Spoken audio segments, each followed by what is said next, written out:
Hello, I'm Hamilton Mosley, and this is another episode of the Coach Kevin Kelly Show. Coach Kelly, let's get rolling. Okay, first things first, recap of the Sylvan Hills game. For 3 quarters, I think it was probably as fun a game as you could watch. You know, I mean, it was. I looked up. We got down 49-26 at one point. We come roaring back. We're down 1 touchdown, 56-48 with the football, and at midfield. So we're feeling like we're going to go tie it up, and we had to battle to get back there. So I was real proud of the kids there.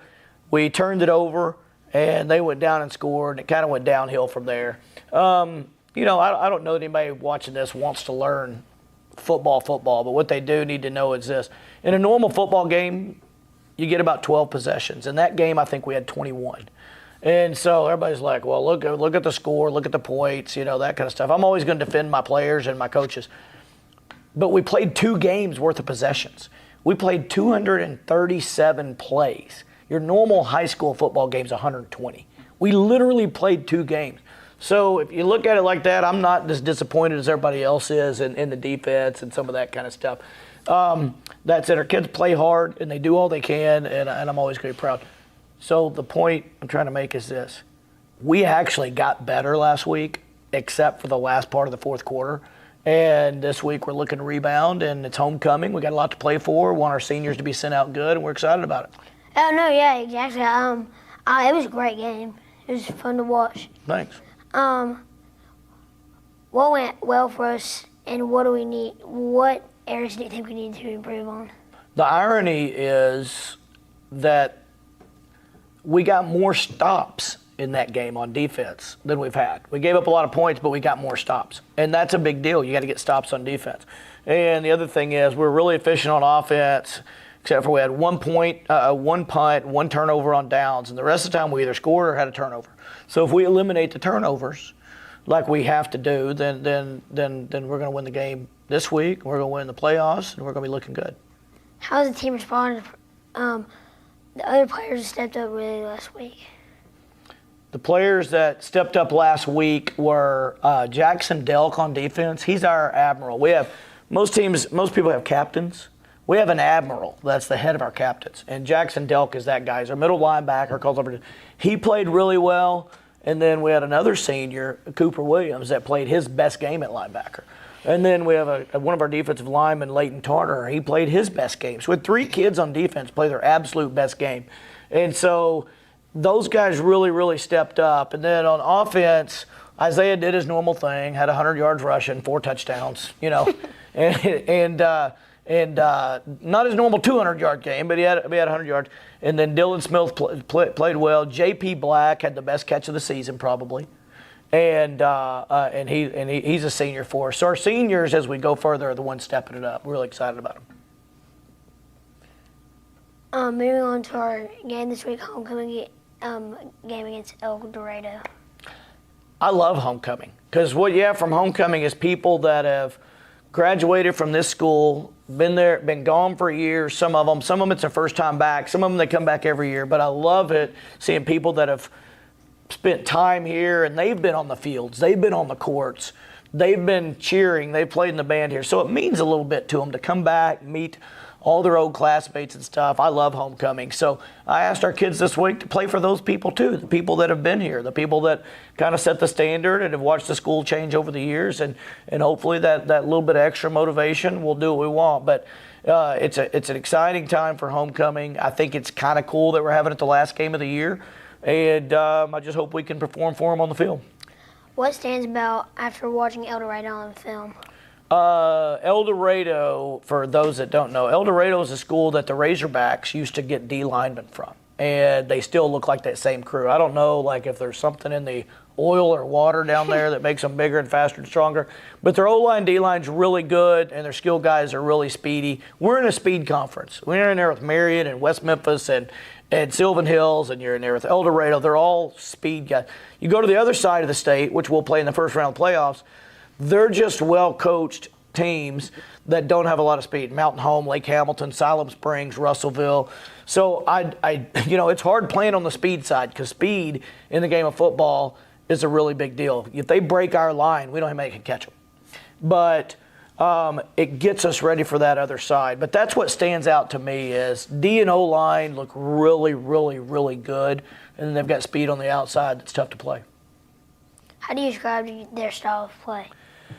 They are a little bit old school. They're a spread team like you see nowadays so many times, but they're kind of like the Baltimore Ravens. They really like to run the ball out of the spread, and they've got some really good backs that can run. They've got some good linemen, and they pull, and they make it look like we're going to throw it, but they want to run the ball. I think they run the ball like 72% of the time. Now, and we throw it probably 65 and run it 35. Our runs are really good with Isaiah, of course, but they're kind of the opposite of us, but they look like us as far as the way they align sometimes. Any players from El Dorado stand out that you've prepared for? You know, kind of, we've just got to go. I mentioned their D-line. We've got to do a great job against their D-line because they're big and powerful. And we've got two really big kids, but other kids aren't that big. So they're going to have to just fight and use good fundamentals and good footwork. And then we're going to have to keep their skill guys contained because if we miss a tackle, it's going to be a touchdown a lot of times.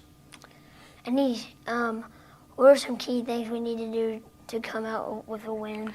I told our guys today that if we don't turn the ball over, if we can hold it to one turnover or less, we'll win the game. And if not, then we're going to have to get 2 onside kicks. And our onside kicks have not been good. If there were times even I didn't want an onside kick anymore, we don't have anybody can kick it past the 20. So, you know, we're going to keep doing that and hopefully keep getting better because it's won a lot of games for me too. It's just a dry spell right now. But we've got to limit the amount of turnovers. And if we could get a few on defense, that would be helpful too. You know what time it is? Every week we feature an assistant coach, and this week it's Coach John Oxner.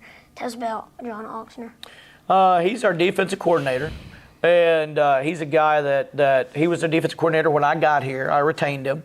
Because I'd coached against him when I was at Pulaski Academy. He was at McClellan, and he was the hardest guy I've ever faced as far as a defensive coordinator. They did a better job on us than anybody that I've ever coached against, and he did it with guys that had some speed, but they weren't the biggest guys in the world, and they just were. He just got them to play really hard. So he does a great job there. I hate that people associate us with playing fast and all these possessions with his defense doing a bad job. You're really cracking on the kids, or you're cracking on a guy that's working 90 hours a week. But he is a great man. He is a military veteran. He served in the United States military. He spent a couple of tours in Afghanistan defending our country, came back over here and started teaching again and coaching. He is a good man. He's a Christian man. He's a spiritual man. He's what you want. You know, the first question I always ask if I want to coach on my staff is, can I trust him with our kids? And I mean, can I trust him to teach them the right things on the field and off the field? Can I trust him to model those things? Do I have to worry about him doing something he's not supposed to be doing where they're going to see his name in the newspaper? And that's not. So he's an awesome human being. He's a good football coach. He's a good friend. And he's the kind of guy you want your kids around. What are here's some fun questions. What are some hobbies? Those weren't fun? Okay, go ahead. I'm sorry. I always like to give you one hard question back. What do we got? What are your hobbies away from coaching football? Football. No, I'm kidding. Actually, that is a lot of the hobby. I love football. I love it. I love watching coaches and players talk after games to see how they react, whether they won or lost, and try to learn things from them, learn things about them. I love the game itself because you got all these people. If it's an NFL team, it's a bunch of grown men. I'm fortunate enough to have worked in the NFL a little bit. But it's a bunch of grown men still trying to accomplish one goal. And it's the same thing all the way down to high. We're just all trying to accomplish the same goal. And I love football. So I watch college. I watch high school. Last night I was watching high school highlights just because I just love watching people do their thing. Have you worked really hard and you get to reap those rewards? So football really is my hobby. Golf used to be my hobby. I used to be really good at golf. I was a 2 handicapper at once. Now I'm probably a 200 handicapper, but I don't get to play as much. But I really enjoy golf. I don't get to play it like I wanted to. And then other than that, just spending time with my family and some friends that I really hold close. And trying to think, I watch a little Netflix every now and then if the show's good enough. I like football too.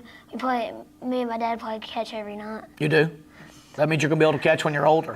Kids don't play catch as much nowadays. We've got a lot of guys on our team that can't catch very well.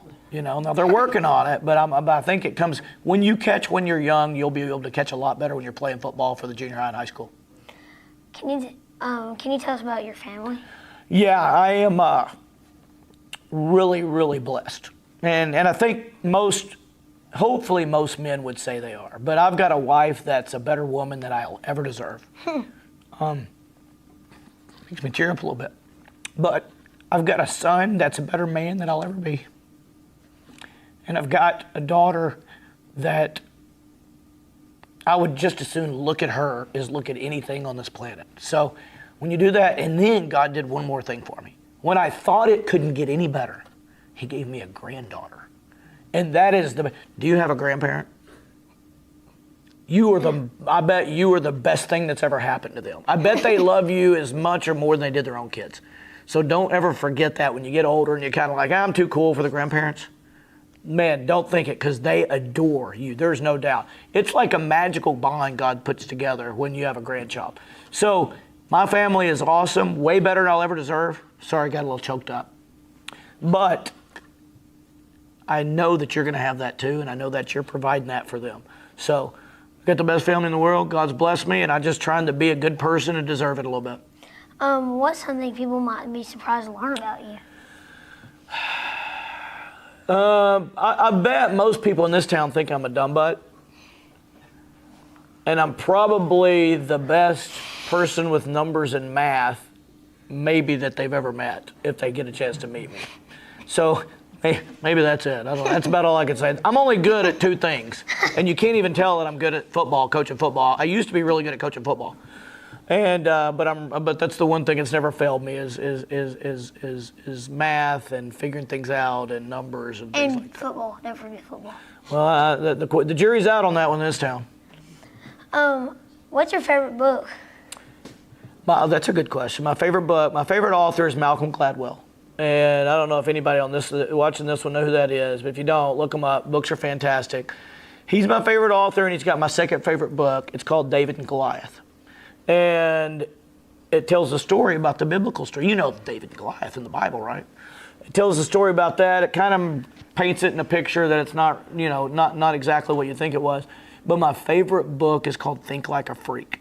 And two economists wrote books called Freakonomics, Super Freakonomics. And those were good. It teach you how to think different ways. But Think Like a Freak is by far and away the best book I've ever read, and it's fantastic. What's your favorite movie? Well, that's a tough one. I love Avengers movies.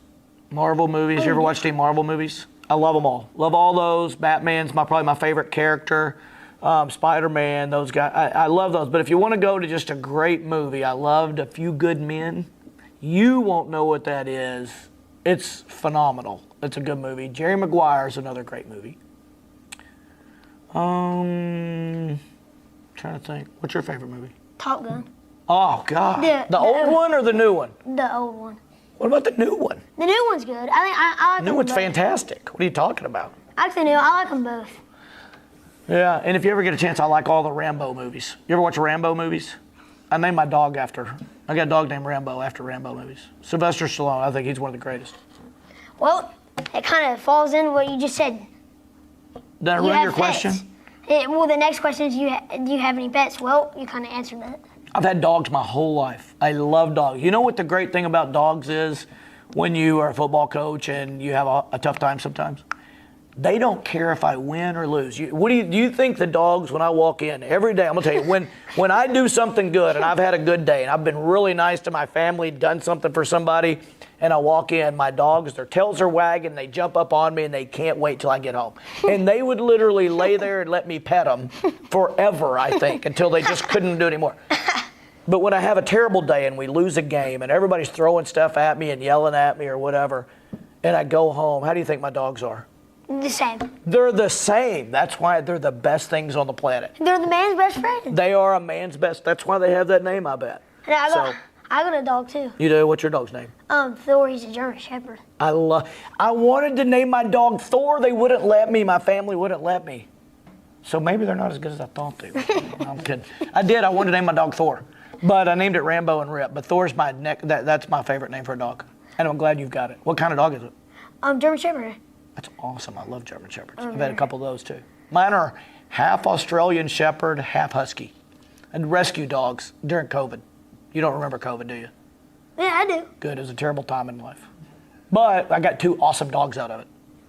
Thank you to the viewers for listening to us talk about Yellowjacket football, and thank you for talking to me about Yellowjacket football. We'll see you next week. What about talking about the dogs? That was fun too. That was fun too. And family. And family. Okay.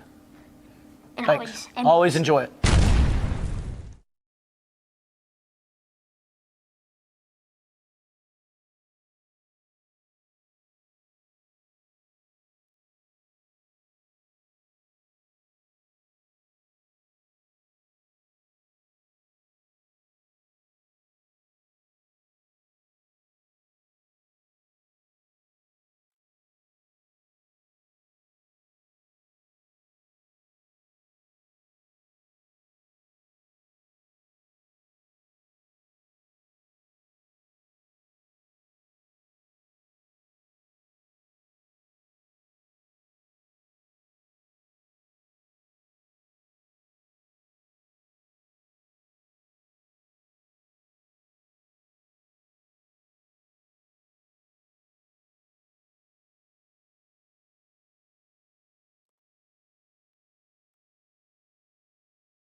All right. Thank you, GM Fry Inc., for sponsoring that coaches show.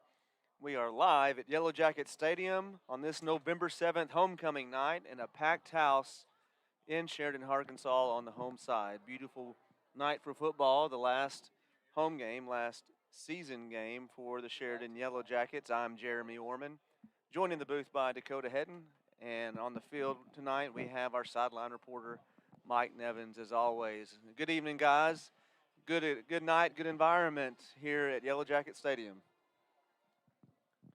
Jeremy, we are happy to be here, excited for homecoming, and got a really big game tonight, the last regular season game of the year.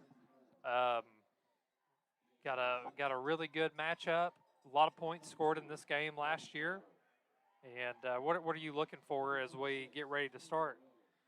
On paper, Dakota, we look like a good matchup. We have a lot more offensive yards, a lot more offensive touchdowns, a lot more rushing yards than El Dorado. El Dorado has some athletes and has put up good competition against some of the higher contenders in our conference. But I expect us to be clicking on offense tonight and match El Dorado point for point on offense. I think it may come down to who can stop who on defense. That's right. Across common opponents, we've had similar margins of defeat and victory, and so I think these are 2 pretty evenly matched teams going into the game. Like you said, whoever is going to flex on defense towards the end of the game might be the difference. El Dorado has had some trouble fielding onside kicks throughout the year, I believe, surrendering 5 onside kick attempts, and so that might be a key to the game is, can we get 1, can we get 2 even, with them struggling to field it and it being a specialty for us, so that's something I'm going to be paying a lot of attention to. Yeah, defense and special teams, glad you brought that up. Special teams is overlooked, but one of the most important aspects of a game in close games, so we will keep our eye on onside kicks. It's electrifying when it works, especially if we score a touchdown, get an onside kick, and score again. And here come your Yellowjackets, wearing the all blues tonight, looking good with the American flag in front of the pack. A little smoke action tonight, Dakota. How about that? I'm going to send it down to Mike Nevins with a sideline interview with Coach Kelly. Hey guys, I got Coach Kelly here. Coach, in the locker room pregame, you talked about next man up, dealing with a few injuries. Talked about being there for each other, picking each other up. Can you elaborate on that just a little bit? Yeah, I heard somebody else say that this week to them. No, but it was right on. That's what we've got to do. Sometimes they get on each other, and like teams do sometimes, but I'm trying to get them to separate that. Hey, you guys encourage each other. Coaches will coach you, and then we'll be a good football team. And I think they did that this week. We had some good practices this week. Morale is good. We do have next man up, so we're going to see and hope those guys are ready. But we've been developing all year, so I think they are.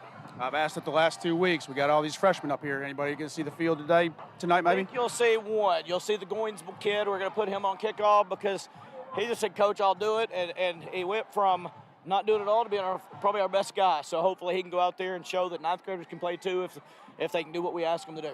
Perfect. Good luck tonight, Coach.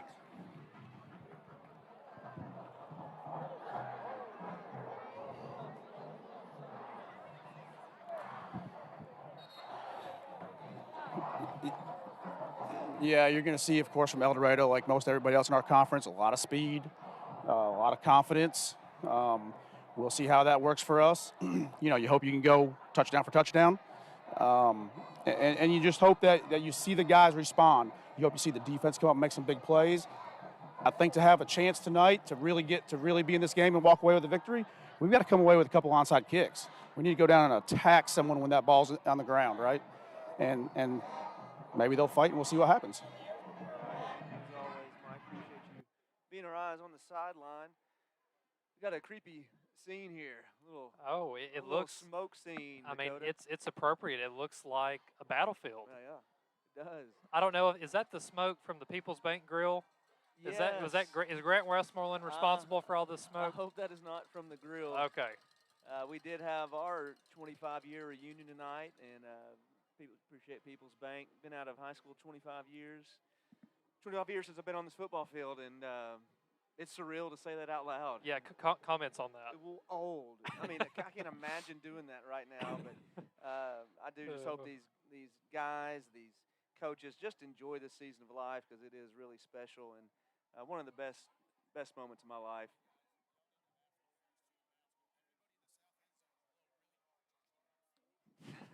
Mike just said we need everybody in the south end zone to blow to the wind. It looks like Gettysburg out here, like Tell your Dakota friends. said, a good battlefield scene, and I hope it is a It good, does, yeah. good scene. Remember the Titans if you watch that movie, yes. Good movie references tonight, guys. I'm proud of y'all. Sheridan will start the game receiving the football. Got to get a picture of this. We do get a picture. Get your camera out there. Maybe actually holding it up until it clears out a little bit.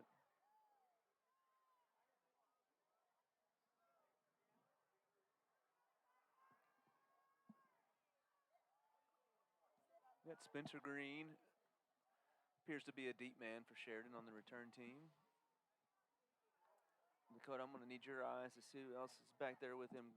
Gunnar Hoyle. Thank you, Mike. Also Gunnar came into the game after Dylan Smith went out last week. Had a really nice catch on a deep ball going down the sideline. And so happy to see him back there having a chance to return one here. Homecoming 2025 underway. Ooh. Little pooch kick. Eventually smothered by Spencer Green. We're going to take over. Appears to be right on the 31-yard line. That ball was smothered and covered just like my hash browns at Waffle House. When's the last time you've been to a Waffle House? 2.5 months. 2.5 months. Yeah. Proud of you. I don't know the last time, but I've got a hankering for. I'm still trying to wean myself off. Yeah. In Arkadelphia, it's Waffle House or Wendy's or McDonald's, and so I was A lot of good options. a frequenter of Waffle House. Your Sheridan Yellowjackets taking over the 31, starting in the shotgun formation. Zay in the backfield beside Barksdale. They hit Zay in the flat. Good positive gainer on first down. Pick up a 5 there on the play. Jeremy, that might be the easiest 5 yards Zay Stevens has gained all year. You know, the receivers ran up the field, cleared space out. Nobody was even keyed on Zay, and he just, tiptoed forward for about 5 yards. Little pop pass underneath. Had a good success this year with it. Going to be a couple of yard gain on the outside there. Getting Walker Shields involved in the game early. Yeah, good to see Walker getting the ball, positive yardage, able to break a tackle over there on the sideline, inch forward a little bit further, going to bring up 4th and about 5, what it looks like. 3rd and 5, sorry. 3rd down. Definitely two-down territory in this position. Is anything not two down territory on third down? Not with Coach Kelly. You never know. That's what keeps it exciting. Good protection. Breaks down, and Barksdale got away with one there. Felt pressure late. Tried to throw it over the middle. Hit number 1 for El Dorado in the wrong spot, right between the numbers. Good break for the Sheridan Yellowjackets. Going to bring up 4th down. Yeah, very lucky break. That's why he's playing defense, not offense. So live to see another down. 4th and 4 coming up here. 4th and manageable for the Sheridan Yellowjackets on their opening drive. Got bunch formation, the bottom of your screen. Hunter Sosha on the line of scrimmage. Hunter likes to go over the middle. And he's Will. Going to try to find a hole in the zone. Ball is thrown low and incomplete. It's going to be a turnover on downs on the opening drive for the Sheridan Yellowjackets. Yeah, tried to go to Zay one-on-one at the first down marker. Fell low and outside, incomplete. So turnover on downs. Need our defense to pick us up and, just hold. Just hold. Sounds really easy. Sounds easy. That's what I tell my son. Just hit the ball. Just hit the baseball. Sounds real easy. It's hard to do. Sheridan showing man coverage. Play action with a bubble screen to the top. Falls incomplete. Pass intended for El Dorado's number 9. Not listed on our roster here. Is that Tyree Kill? Tyree Kill, yes. Waddle. Not on the roster. Yeah, ball high out of the hand of the quarterback. Handoff now up the middle. He's got room up the middle, across the 20, the 15, 10, 5, and touchdown on the second play of the drive for El Dorado. Will result in 6 points, and El Dorado will strike first on homecoming night here at Yellowjacket Stadium. El Dorado's running back, number 6, Jeremy Samuel, going into the end zone, right up the middle, and a quick score for the Wildcats. Going to make it 6-0. Looks like they're going to kick the extra point.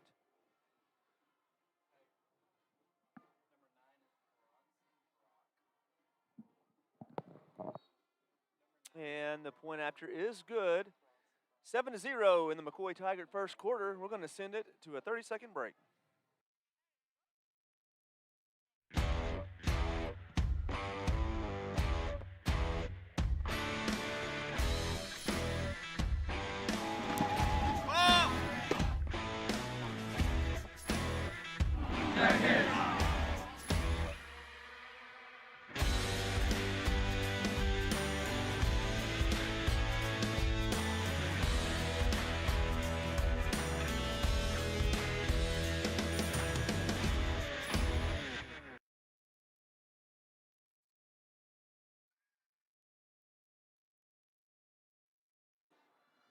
Welcome back to Yellowjacket Stadium. We want to thank Roof Connect and First Trust Home Loans for being the streaming sponsors of this telecast and for the whole season.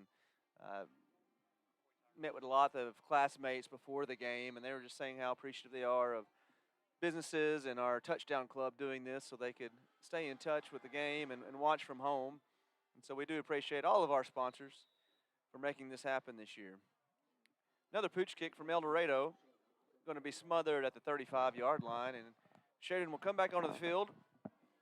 Their second drive of the game, and we're going to hope that it's going to be better than the first drive. I had 4 and out last time, a turnover on downs, and hopefully get some momentum here going in this McCoy Tigert first quarter. Yeah, Jeremy, 2 dangerous, awkward spacing pooch kicks so far to start the game. The Yellowjackets are going to attack directly with the onside kick, but El Dorado is trying to kick the ball into awkward spaces. Sheridan spreads it out, hands it to Zay up the middle. He's got a little seam, and that's all he needs for a 10-yard gain. And a Stockton Power Equipment first down. All right. Don't let us get hot. Zay Stevens, first handoff of the game. Up the middle, one cut, hits the accelerator and a first down. Going to stay with the same formation here. Looking to pass this time. Zay's open in the flat. Get it to him in open space. Makes a man miss across the 50. Running hard. Zay Stevens, another Stockton Power Equipment first down. Jeremy, fire me up. Zay Stevens had two guys right in front of him when he caught that football. Juked them both out and then ran through another defender to get the first down. Zay playing hard out of the gate. Barksdale throws it away, incomplete. Protection held up good initially. Slow developing routes, deeper routes from the Yellowjackets that time. Barksdale throws it away. Going to bring up 2nd and 10. Yeah, I like that play from Ethan. He was looking down the field, had some pressure in his face, was able to kind of fade back, create a little bit more time to find something. Didn't like what he saw. Threw it into the dirt. And now, 60 seconds later, there's a flag. They're debating what appears to be intentional grounding. And they will call it.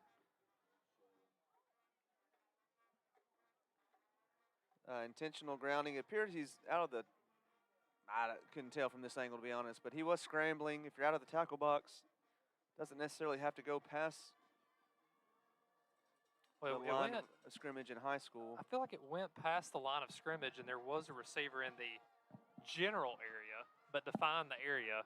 Yeah, the gray area. Gray area for sure. Another stoppage of play.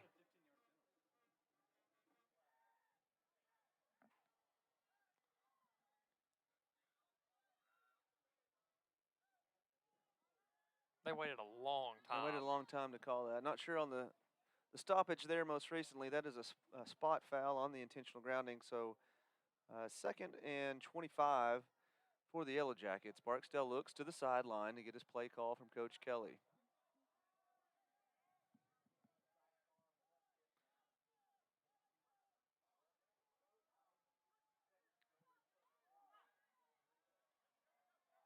Good protection all day to throw. Waiting for someone to can open and throws again in traffic. Oh, and man. again, El Dorado unable to convert on an interception. And another player we don't have there, number 0, breaking up the play.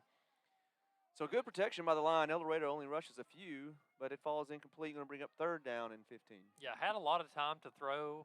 Never got something that we liked, and then lucky break for that one to fall incomplete. 3rd and 25 coming up. You know, you really just want to get, you know, if you could get 10 yards here, you get 15 yards here, that would be a big win. And off to Zay. Good blocking downfield. Zay makes a cut across the 50. Good and positive yards, almost back to the original line of scrimmage. Zay Stevens up the middle on a big gainer.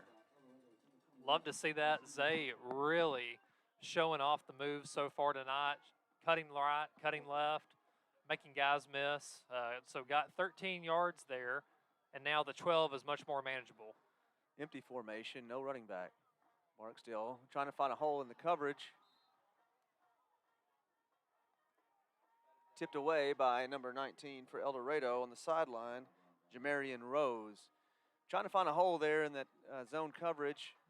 Falls incomplete, turnover on downs. El Dorado will take over on their own 46-yard line. You know, Jeremy, we've had a lot of success so far tonight. You know, running the ball with Zay, the quick passes to him in the flats, in space. Look to, you know, keep feeding him the ball as the night goes on. He's been able to make a lot of plays for us so far.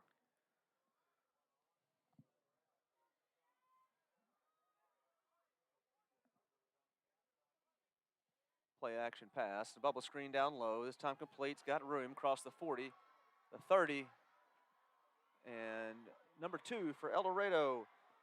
Jackson Pagan will score the 2nd touchdown for El Dorado in the McCoy Taggart Pharmacy first quarter. Well, not so fast. We've got a yellow flag on the 50. Not on the 50, but by the 50-yard marker. This ball is definitely coming back.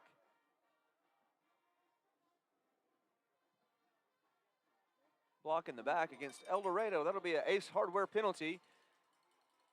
And a timely one at that, keeping El Dorado off the board here on a bubble pass underneath. Going to back El Dorado up. Can't do that. That's cheating, Dakota. You can't do that. Bobby Pierce does not approve of that play. That will back El Dorado up to their own 38-yard line. Going to bring up first down. Call it 20. Staying with the one running back set. Cannon Jacobs under center. Shift back. It's a big tight end, Jeremy.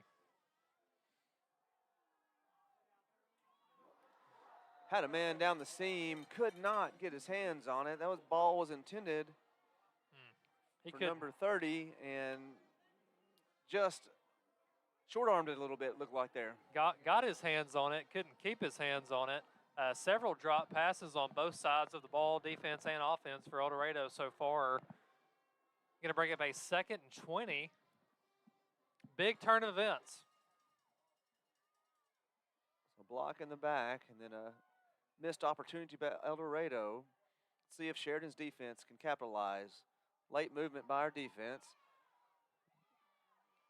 Good hard running by number 6, still on his feet, across the 30, the 20, 10, 5, hard running by Jeremy Samuel. It's going to put El Dorado in the end zone. Jeremy, I'm not sure how many tackles Jeremy broke there, but it was several. It ended with a violent stiff arm, pushing a defender out of the way, and then no one else left to stop him.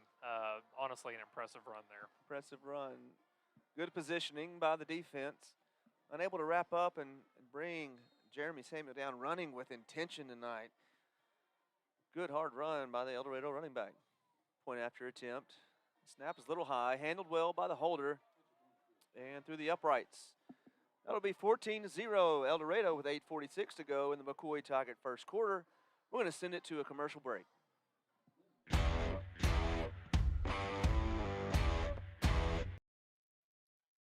Shelby Taylor Trucking serves all your timberland needs in South Central Arkansas. With over 50 years in the industry, Shelby Taylor Trucking has established themselves as trustworthy leaders in the industry. From planting to harvesting to hauling your timber, Shelby Taylor Trucking is ready to serve you.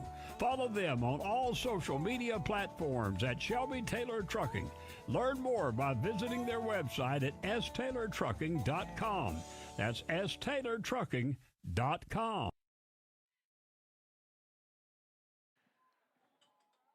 Thank you for tuning in to the First Trust Home Loans Roof Connect streaming presentation of Yellowjacket football on this homecoming night. Good home crowd here in Sheridan, currently quieted by the 14-0 lead El Dorado has on Sheridan. 8:46 to go in the first quarter. Plenty of time for Sheridan to come back and make a run. This time a true onside kick. High bouncer, fielded well by Hunter Sosha. Sheridan will take over at their own 40-yard line. Hunter Sosha flashing the elite hands, securing the onside kick, getting down, nice and safe. So here we go. We got a chance here. Third time touching the ball. Got a little bit of a better feel for what El Dorado is trying to do on defense. Expect us to, have a little bit more success on this drive. We're starting Zay out, space wide, one-on-one, the bottom of your screen. The trips bunched. Zay wide by himself, empty backfield. Barksdale looks to the side. Gets the play off in time. Quick hitter to Zay in space. Underthrown, going to bounce into his arms. Incomplete on first down.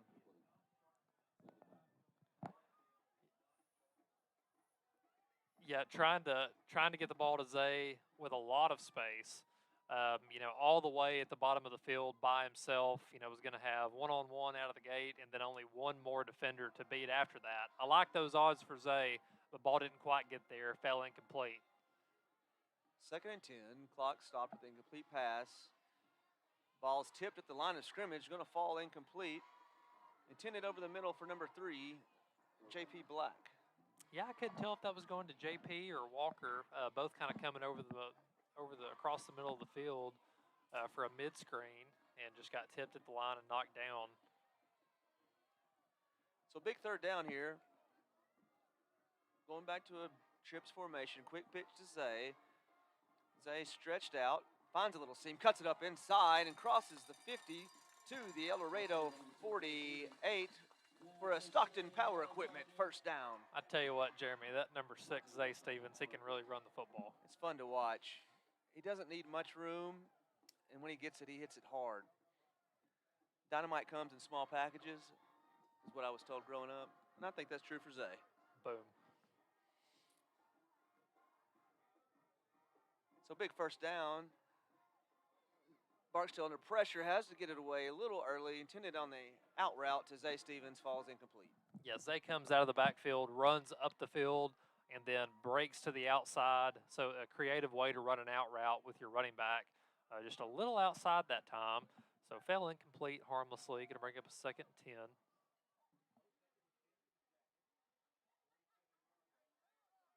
Need a good long drive here to get momentum back in our favor. Had success running the ball early on.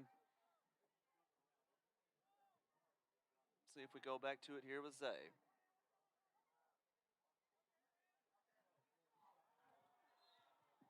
Looked for a quick seam route.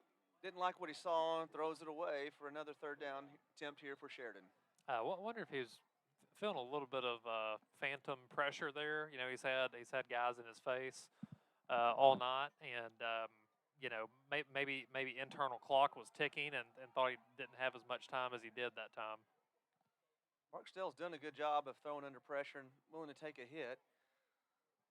Looks to be a little indecisive. I'm going to try Zay again, this time wrapped up close to the line of scrimmage. Going to be a minimal gain, going to bring up 4th down. We've had success running the ball with Zay on 3rd and long situations so far tonight, but that time El Dorado keyed in on him and able to stop him for no gain. 4th and 9, Sheridan in El Dorado territory. Going to go for it here. El Dorado rushes 3. Gets free, 99 in pursuit. We got a flag at the line of scrimmage. I'm going to see what the call is here. That's usually in the area of offensive holding.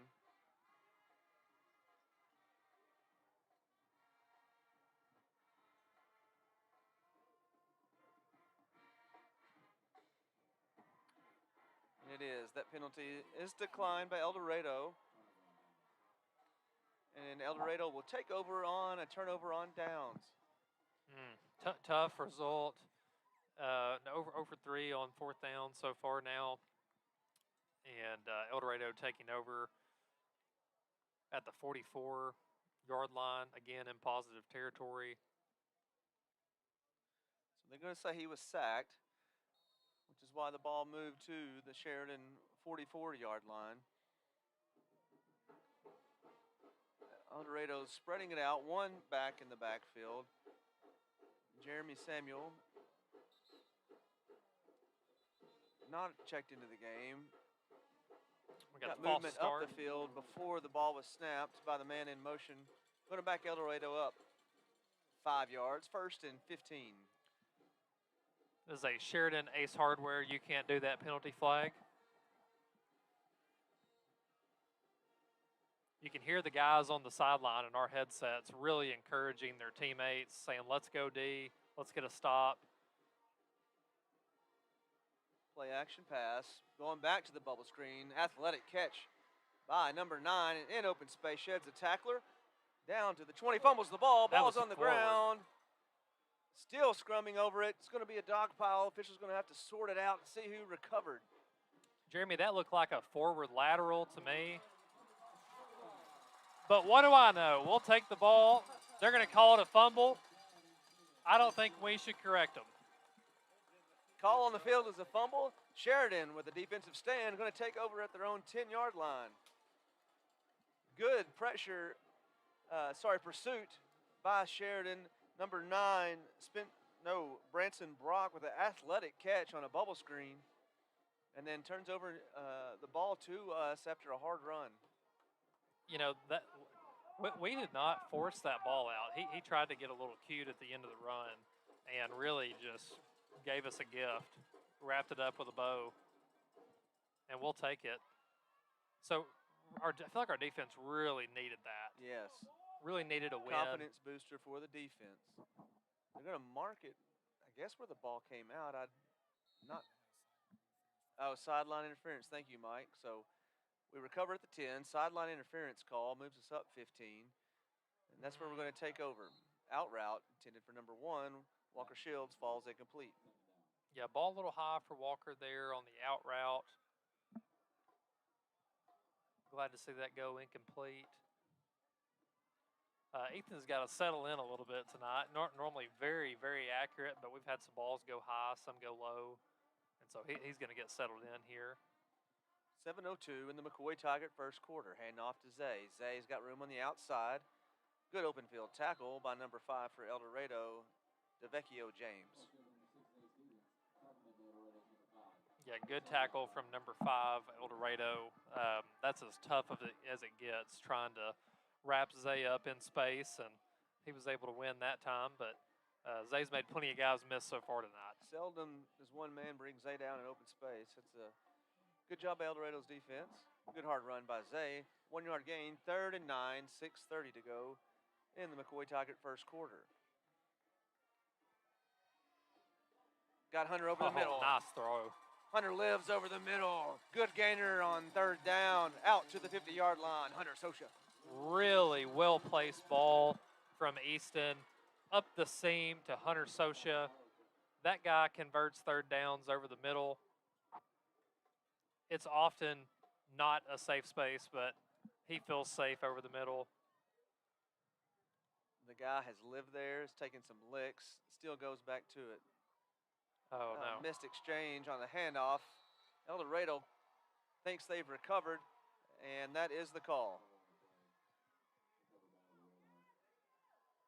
Bad exchange on the handoff from Barksdale to Zay Stevens. Going to result in a turnover right at the 50-yard line. Yeah, not sure what happened there. I mean, I don't think there was any sort of read option that would, necessitate him to pull it back, and so it looks like just not a clean handoff, in the belly of the running back.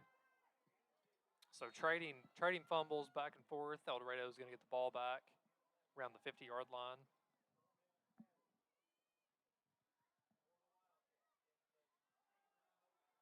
Southpaw goes back, good coverage. Now he turns into an athlete and takes off across the 10, the 5, and touchdown. Athletic run by Kenan Jacobs. Well, we do have a flag back at the 46-yard line of El Dorado. Right at the line of scrimmage, we're going to get holding on El Dorado. All right, good break for the defense there. Yeah, it's a couple of drives now where El Dorado has scored a touchdown and had it called back for, blocking the back or holding. And so Yellowjacket defense catching a break there. They're going to back him up 9 yards, 1st down and 19. The first time I've seen Jacobs run this game, and he is an athletic quarterback, throws it well, and apparently runs it well. Jeremy, I'm curious to see if they keep going to that quick screen there at the top that they ran to number 9 the last time. There's 2 times they've gone to it. Each one of those throws has really gone high. Jet sweep. He's got a seam. Across the 30, 1st down yardage. Running with authority is El Dorado's number 4. We don't have a name. But yeah, big run on, kind of a jet sweep type play, kind of pop pass going forward with a lot of momentum. It's going to take the ball all the way down to the Yellowjacket 27. Was Jackson on the tackle for us, not giving up on the play. Good job. This time they go with the middle and met immediately at the line of scrimmage by several Yellowjackets. 2nd down and 10, El Dorado. I think I see Leighton Charter in there, Jackson Delk, the usual wrecking crew. So good stop there after the big play. Going to bring up 2nd and 10. El Dorado keeping it simple with the formations. Back up to the line of scrimmage quickly. Now getting play call from the sideline. Jacobs gets the snap, looks to his left, one-on-one coverage at the top, trying a post route. Good coverage by number 16 for Sheridan, Ross Stevens. Yeah, Stevens in really good position on that play, was ready for the post route. Almost kind of ran the post route for him. 3rd and 10, clock stopped with that incompletion. 4:52 in the McCoy Tigert first quarter.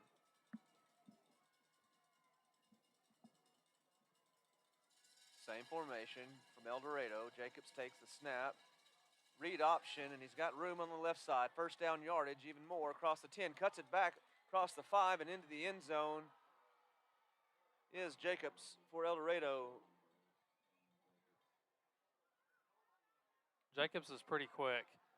And with the read option, you know, we saw what number 6 did earlier in the game. You know, as a defender, it's really tough with those two guys trying to pick which one to go to when the other one can hurt you that bad. Even in the NFL, a running quarterback is just an extra threat you have to prepare for and hard to defend against. Of course, that is true of high school football as well. Extra point good, 21-20, 4:42 in the McCoy Tigert first quarter. We're going to send it to a commercial break. So I was born and raised in Sheridan. I graduated a Yellowjacket and went to law school at the University of Arkansas up at Fayetteville. In the legal field, you're helping your neighbors, you're serving those around you, and I wanted to feel good and like that I was making a difference and doing it for people that just were kind and good people. And so that's what I found here in Sheridan. So it makes my job easy and enjoyable.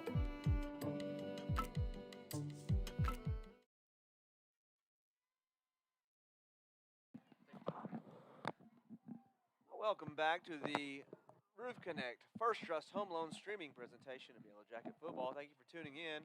21-0 El Dorado over your Sheridan Yellowjackets. A lot of pooch kicks and onside kicks thus far from El Dorado. See if they stay with it here. Line drive kick. Should go out of bounds. A chance to go out of bounds. And it does. Ooh. Legal procedure. That thing skidded down the sideline. Looked like it was going to stay in bounds. Scared me a little bit. Send it down to Mike and see what we have, any offensive adjustments or anything Coach Kelly's coaching up on the sidelines, Mike. It'll be first down and 10 for Sheridan at the 35. Yeah, guys, he's preaching to them. We're missing a few blocks. They've run a few twists on the defensive line, so we've missed some of those. A couple wide receivers just missed a chip for Isaiah to bust one. Right now, we're just looking for any kind of spark right now to get this crowd going, get this team going, and get back in this game. Yeah, good. Long drive, several plays. Long drive would be good, or one play to the house would be good as well. Not going to be picky. Going to hit a swing pass to Zayn, flat. Stutter step makes a guy miss. Pushed out of bounds after about a 3-yard gain. I don't know. I don't have in front of me what number of touch that is for Zay so far, but there has been a heavy focus on trying to get him the ball, handing it off, throwing it into the flat, throwing it downfield, trying to get the ball in our playmakers' hands. El Dorado was ready for it that time, but still got 3 yards. Eli Turner has checked in. The Thunder to Zay's Lightning goes in motion. Going to hit him in the flat. Got some room to run. Good blocking downfield by the receiver. Eli running hard. Big man, yards after contact, first down. Yellowjackets. So basically the same play that you just saw, but to the other side and to the other running back out of the split back formation. Really good hard running from Eli and great blocks from the receivers to spring the first down yardage. Stockton Power Equipment first down. Somebody is off the field. Offensive player for Sheridan. That's Walker Shields getting up slowly on the sideline. Gostitsky has checked in for Shields. Play will resume. Hope Shields is okay. He's a good part of our offense. Split backfield again. Zay gets room up the middle. Stutter step makes a man miss. Still on his feet. Takes a lick. Keeps on going down to the 30-yard line. And another Stockton Power Equipment first down on a big hitter from Zay Stevens. Yeah, really big run from Zay. A lot of space to run through. Didn't really have to make a guy miss until, 10-plus yards down the field. And so I think our big bulldozers up front are really starting to get a groove with what this defensive line is doing and how to move them out of the way. Back to Eli, staying on the left side behind Sturdivant. Turner hurdles a man, gets positive yards on first down. Yeah, looks like about a 3-yard gain. I'm telling you, Eli is the king of tough 3-yard runs. He's got to earn every yard and makes the defense pay for trying to tackle him. We're sticking with the split backfield, my personal favorite formation that we run. You don't know which one you're going to get. Looking to pass this time. Eyes went to Hunter, stayed with him, and this time Hunter's not able to hold on. It's going to fall incomplete. So we sent both backs out of the backfield, down the field, running a route, each kind of to the outside, to the outside of the field, and then in the middle had Hunter Socia not able to complete the pass, but going to have a 3rd and 7 coming up. Split backs again. Barksdale takes the snap.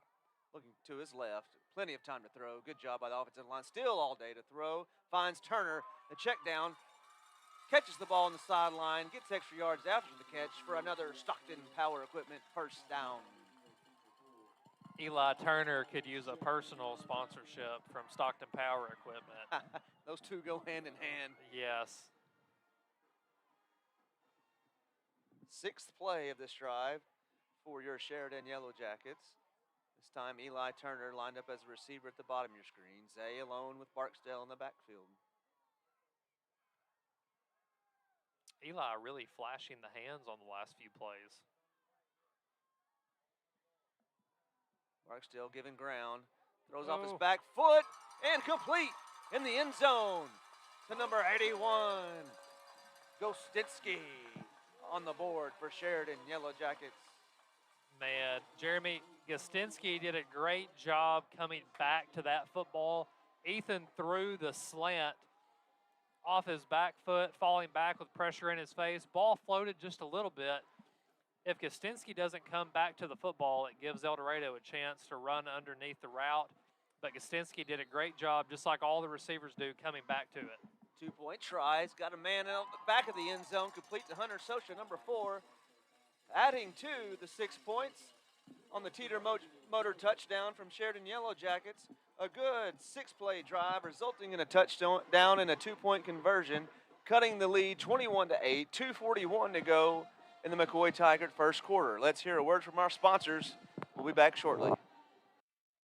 I want my teachers to be able to provide a classroom for students that feels like home. Painting classrooms, pulling up the old carpet and replacing it with new floors, working on our bathrooms. So many students are going to get a chance to use this pavilion. Students at not only Sheridan High School, but Sheridan Intermediate and Sheridan Elementary. Athletes, ROTC members, band members, and who knows who else.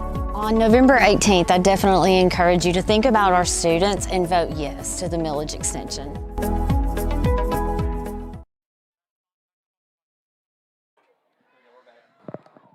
We are back at Yellowjacket Stadium. First onside kick attempt for the Sheridan Yellowjackets. Going to be a traditional onside kick, looking for a high bounce. Stays low, recovered safely by El Dorado's number 10, Paxton Strong. Yeah, didn't quite get the big bounce they were hoping for there. Stayed kind of low and flat. They were able to dive on the ball and recover it. So first onside kick attempt recovered by El Dorado. This time going to be starting behind the 50.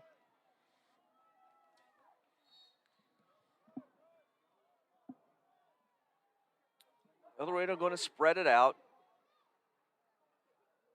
Throwing a lot of bubble screens. Just quick passes to the outside. Try another one here. This time red. Marquise Thorne. Just about to say I haven't said his name tonight, and he appears. Good job shedding a tackler by Marquise Thorne. Yeah, Marquise has been keeping his eyes in the backfield, looking for an opportunity to run up and make a play. This time resulting in a huge loss on first down, losing 6 to bring up 2nd and 16. Big win for the defense. Need somebody down low here. We got a receiver unaccounted for. El Dorado goes up the middle. Jackson Delk meets him with authority. No yards after contact that time. Jackson Delk, hard hit. Jackson Delk gave him the good old bear hug. and just held on for reinforcements. No gain on the play. 3rd and 16 coming up. Big 3rd down for this defense. Need our home crowd to get into it here. Let's get up here. 3rd down. Make some noise.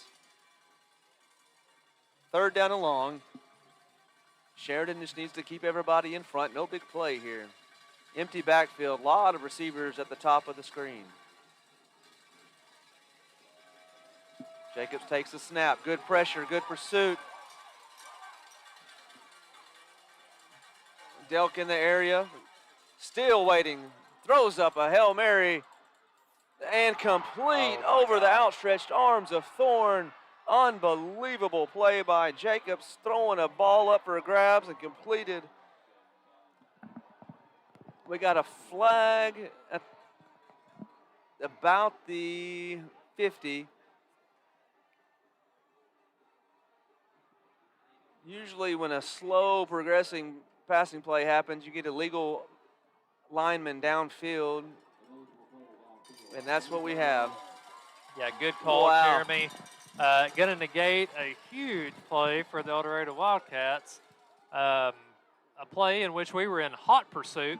Had him cornered, had him surrounded, and was able to just stop and heave one. Marquise Thorne jumped 15 feet in the sky to try to bat it down. He got up. And it somehow went over his head. He got up and then pushed off a guy to get even higher. Wild turn of events. So a gut punch for El Dorado. Hopefully. The 3rd touchdown for El Dorado that's come back due to a penalty. Hopefully this stalls their momentum. That was a long progressing, unbelievable play called back, bring up 3rd down and long. Zay Stevens is checked in for extra speed. Got his eyes in the backfield. Great coverage. Great coverage there. Number 8 for Sheridan in coverage. Yeah, that was Jaden Green. Jaden Green. Jaden Green has not played much defensive back this year, but he looks like he's really been practicing hard at the position. Was in a perfect position to knock the ball away right when it hit the receiver's hands. So really good play from Jaden.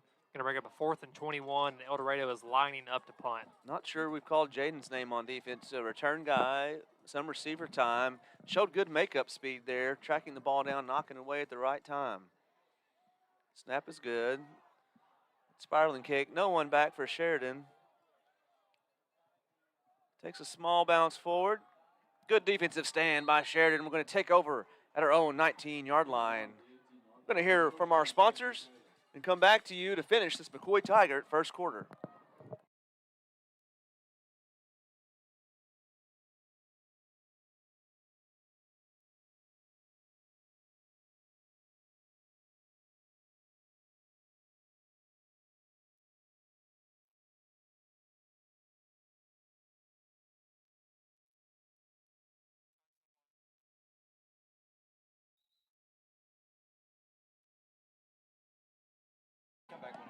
What's up? So another defensive stand by the Yellow Jacket defense resulted in a punt. We're going to take over at our own 19-yard line. Split backfield again. Looking down low, pressure up the middle. Barksdale throws away again.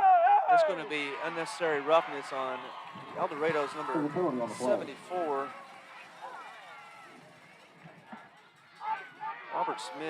Robert Smith did a good job. Got to Barksdale, but had a little extra at the end that's going to result in a penalty. Helmet comes off, so he's going to go off the field. Officials will march this forward. Yeah, Sheridan Ace Hardware, you can't do that penalty flag. A little too much there at the end from Robert Smith.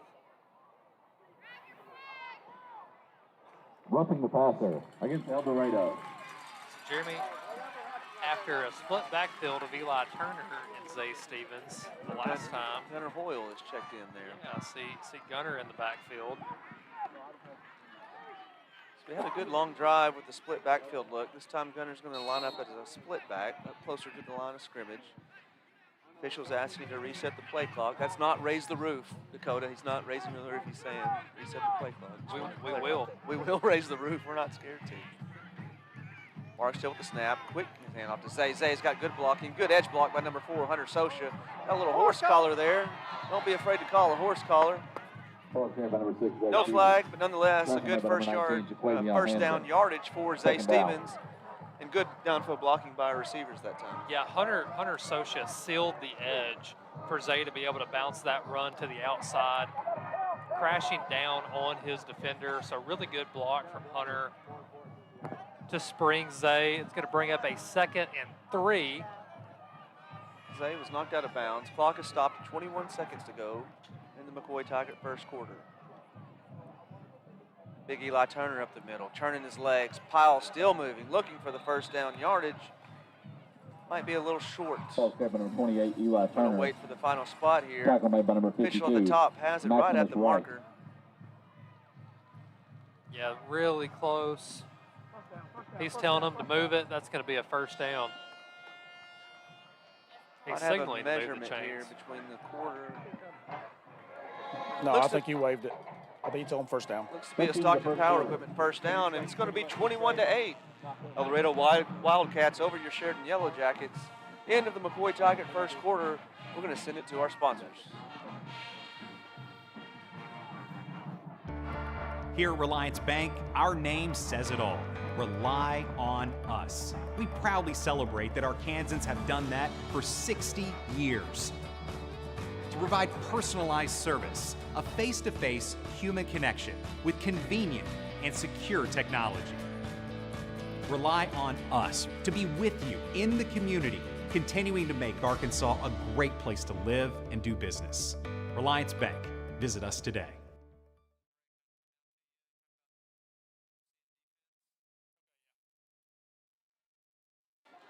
Welcome back to the second quarter, sponsored by People's Bank. Let's send it down to our sideline reporter, Mike Nevins. Mike, what are you seeing on the defensive adjustments there? Had a couple of stands on defense in that first quarter. Yeah, guys, they've been stressing to tackle low. So you saw some of that on that drive. They get in there. Marquise got in there on that screen and tackled low. You know, that's what they're really pressing. These guys got big, thick, tall shoulders, and so they want to hit them in the legs and gang up on them. So that's what they did in the last drive. Brought some energy, got the ball back, and now here we go. All right, thank you, Mike. Big, thick, tall shoulders kind of sounds like Jeremy Orman. I mean, he was describing me, I thought, for a second. If you just said handsome, it would have completed everything. He's that tall, took me out of it. All right, Sheridan with Eli Turner and Zay Stevens. That split backfield, Dakota's favorite. Eli going in motion. Look to him and get it to him quickly. Good blocking again by receivers downfield. Eli turns it upfield, puts his head down, running hard. Eli Turner. Stockton Power Equipment first down. J.P. Black and Hunter Sosha absolutely took care of their assignments. Neither of their defenders even had a chance of touching Eli Turner. He had all kinds of space to get up the field, and a really good throw from Ethan leading Eli forward where he doesn't have to stop and regain momentum. So really well executed swing pass. And what we've seen out of this set is Eli and Zay alternating in a similar formation. A little razzle-dazzle and an interception by number 0. Spencer Poole takes it into the end zone.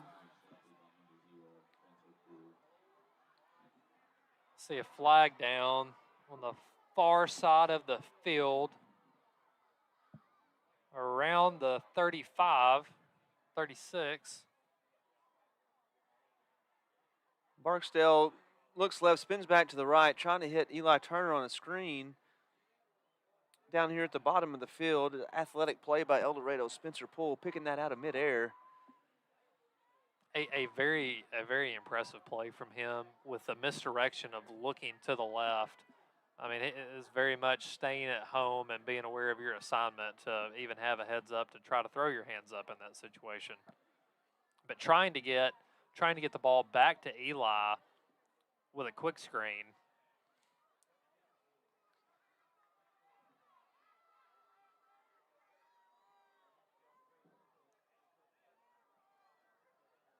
So after the touchdown, unsportsmanlike against El Dorado.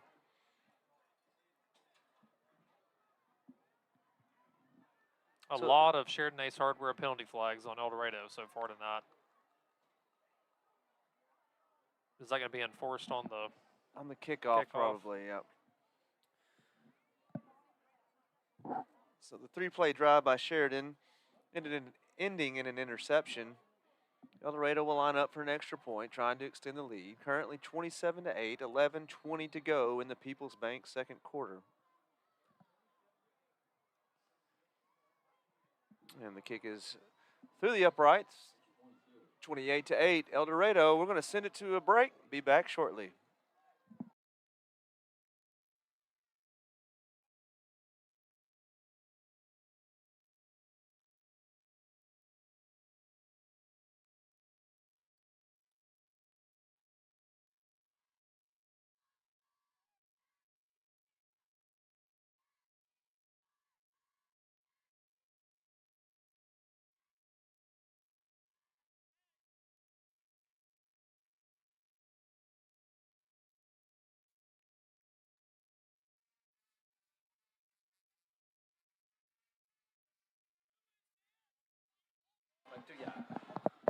Welcome back to the Roof Connect First Trust Home Loans streaming presentation of Yellow Jacket football. It is homecoming night here in Sheridan, Arkansas.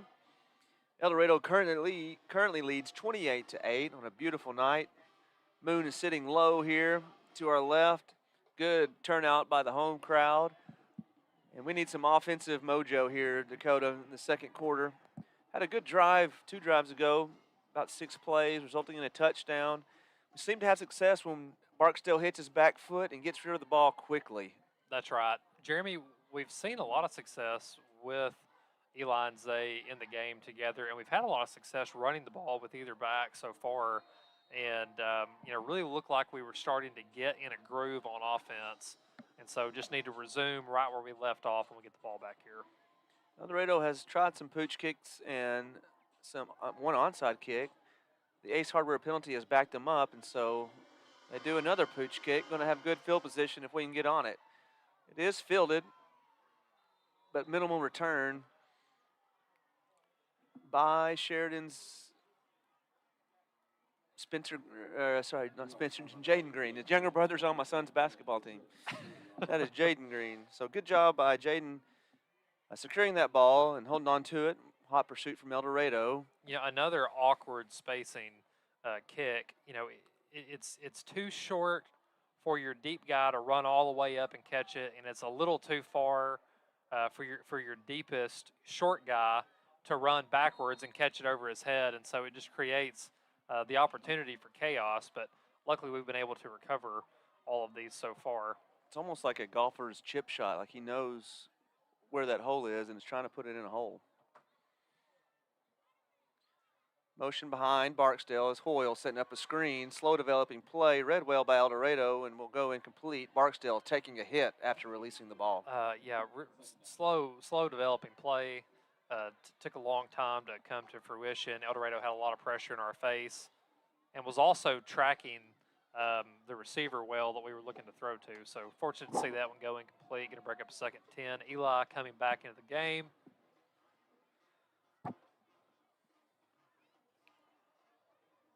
As Dakota just mentioned, Big Eli Turner back in the game.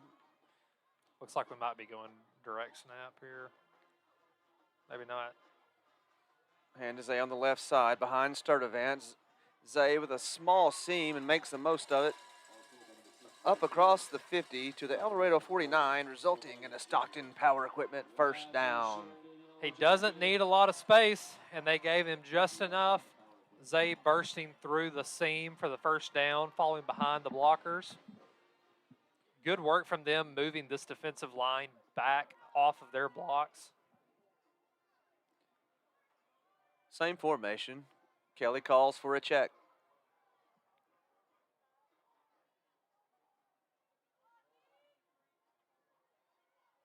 Good snap to Barksdale, looking to his right. Hit hard as he's thrown it again. Got Hunter, but falls just out of the reach of Hunter Sosha.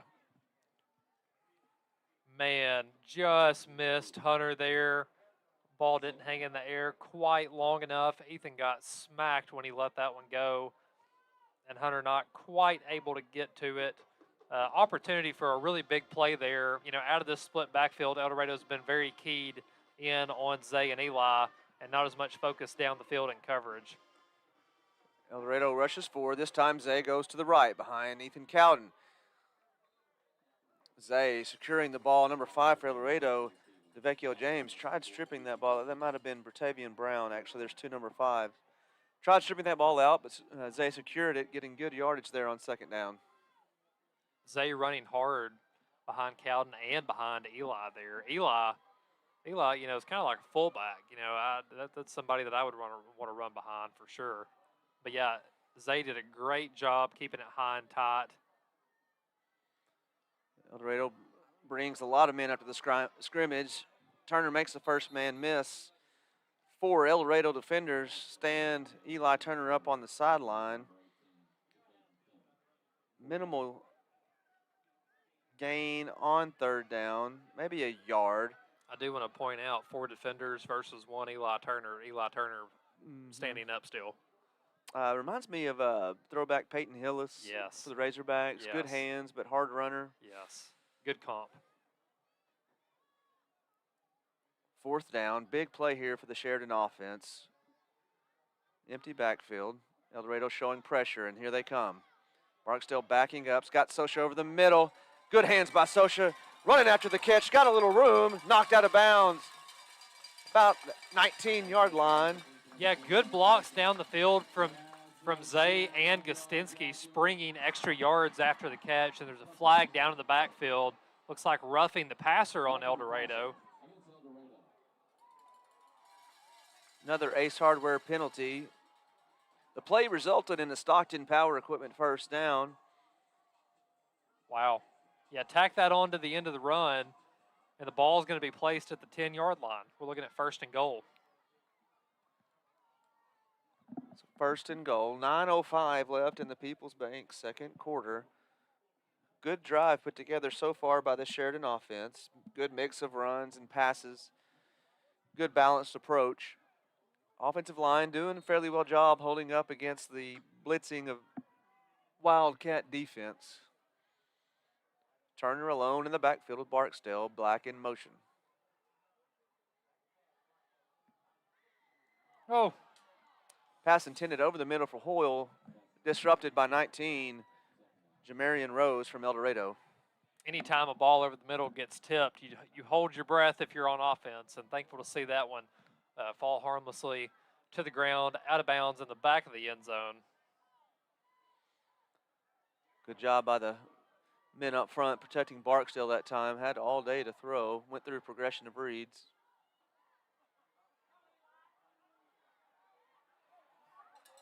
Eli running hard. Falls forward. Goes down at about the 2-yard line. Rolls into the end zone, but he will be just short.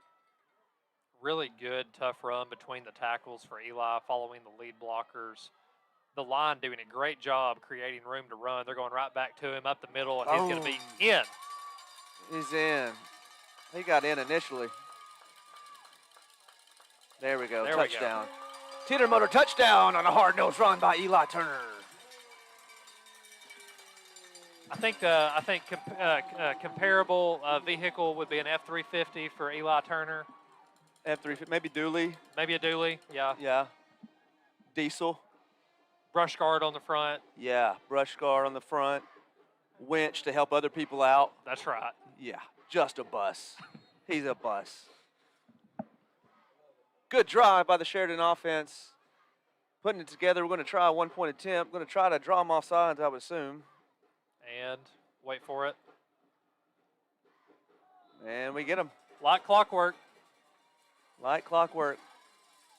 I know it's coming. They know it's coming. Still jump. You know, it would save some time if they would just go ahead and move it up. Just move it up. Offense comes onto the field. We will go for 2 with the Ace Hardware penalty. Got to be a record for Sheridan Ace Hardware penalty flags in the first half. Yes. Not many against Sheridan that I can recall. So mostly against El Dorado, which we'll take. Quick passes. He's got room, and he's in.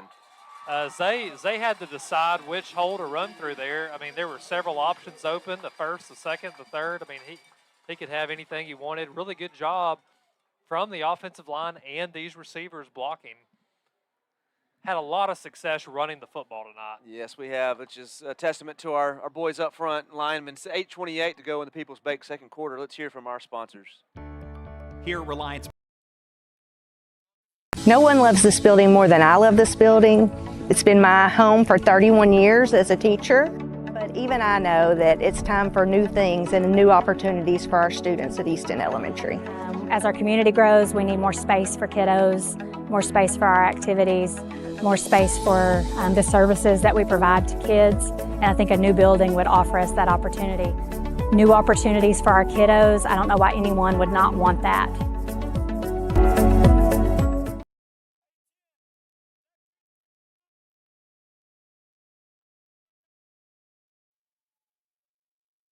Welcome back to homecoming at Yellowjacket Stadium. Sheridan has just answered El Dorado with a good drive. We're going to try an onside kick. Here we Good go. high bounce. Got to pursue it. Oh, man. Had a chance there. Again, received by El Dorado's number 10. Either Paxton Strong or Jalen Dunn. A lot of double numbers for El Dorado. I'm guessing Paxton Strong there. That was a great kick. Got a high bounce. Had good pursuit. In space. In space. Had a Yep. chance there. El That's all Dorado right. did recover. 50-yard line for El Dorado. Defense got a chance to rest after that long drive from the offense. They'd spent a lot of the first quarter on the field, and so hopefully a little bit more well-rested now. Sheridan going man coverage. Handoff. No play action. Got me guessing. Good pursuit there. Got to wrap up and tackle. Hang on. There we go. Nice one. There we go. Team tackling. We called his name a lot last week in the Sylvan Hills game. That was number 26, Cooper Williams, holding on tight to the El Dorado Wildcat, giving time for other defenders to run to help. So no gain on first down. Going to bring up 2nd and 10. 2nd and 10 after good gang tackling. This time they get up the middle Let's and again go. met in the backfield. Who's at the bottom of the pile? Jackson Delk. Why did I even ask? Of course. Of course. Who Good. is Jackson Delk? Good stop there. It's 3rd down, and this is a good stand thus far. Big 3rd down for the Sheridan defense. Crowd getting into it here at Yellowjacket Stadium. Got a few cowbells.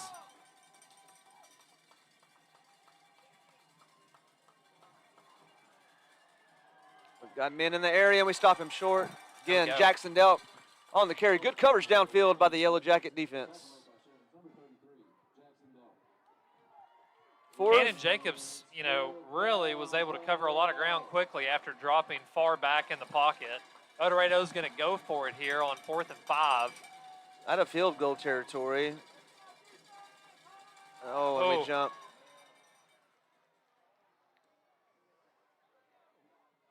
Drew us offsides there. Penalty against Sheridan. 5 yards is going to result in a first down for El Dorado. Little eager on the edge, jumping off sides. Yeah, they went hard count on us, and we were amped up, feeling the crowd noise, feeling the moment of the game. Little overzealous. Number 15 for El Dorado. Tall running back, showing some shiftiness as well. Yeah, Brought down. Looks 6'3". Brought down after a first down. 6:26 to go in this second quarter, sponsored by People's Bank. El Dorado running quick offense, back up to the line quickly. Again to number 15, and a hard hit. Is that Marquis? No. Yeah, it was Marquis coming up there. Thorne was down low, and Jackson Delk was up high, so limited to a short gain that time. Going to bring up 2nd and what looks like 8. Thorne coming downhill, delivering a hard hit. 2nd and 8.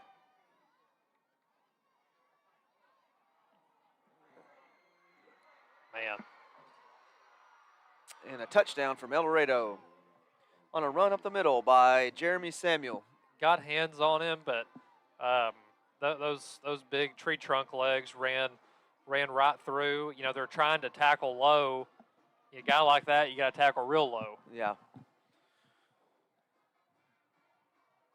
So good run and response from El Dorado. Going to bring it to 34-16. Extra point pending.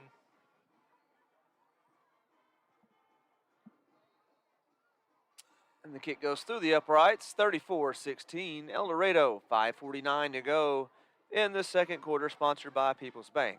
Let's send it to our sponsors, and we will be back shortly.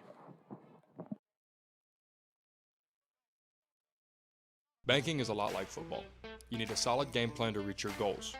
Every yard matters, and every decision can move you closer to the end zone. Just like a great team relies on trust and protection, your finances need the same. From managing your everyday money to saving for the future to making the big plays when opportunity comes, success takes preparation, teamwork, and smart moves. Because both in banking and football, it's not about how you start the drive, it's about finishing strong in the end zone.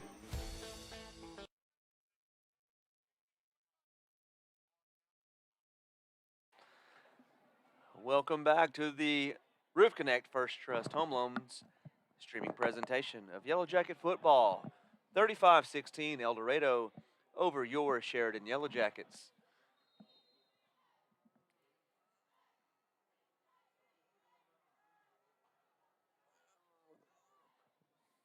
Go back to the pooch kick, does El Dorado. Fair catch called for by number 17 for Sheridan, McMurray Meyer. Jeremy, you're talking about them using that like their pitching wedge. You know that they've been hitting their pitching wedge where they wanted to hit it. I think they were a little short that time. There's 25 yards worth of a gap between our deep returners and the last line of our returners that are up close to the ball. So 25 yards of space to land the ball in an awkward spot, and that's what they've done successfully. So far tonight. Came up a little short that time in favor of Sheridan. Good job by McMurray on the catch. Quick pitch to Zay on the edge. Met by number 1 from El Dorado, close to the line of scrimmage, Ja'Cory Lumsey. Had blockers out front. Couldn't get to Ja'Cory, though. It was a 2, maybe 3-yard gain on first down from a quick pitch to Zay Stevens. Yeah, looks like they're going to call it 3. Had some success with the pitch so far tonight. El Dorado keen in on the run, as the Jackets have been run heavy tonight.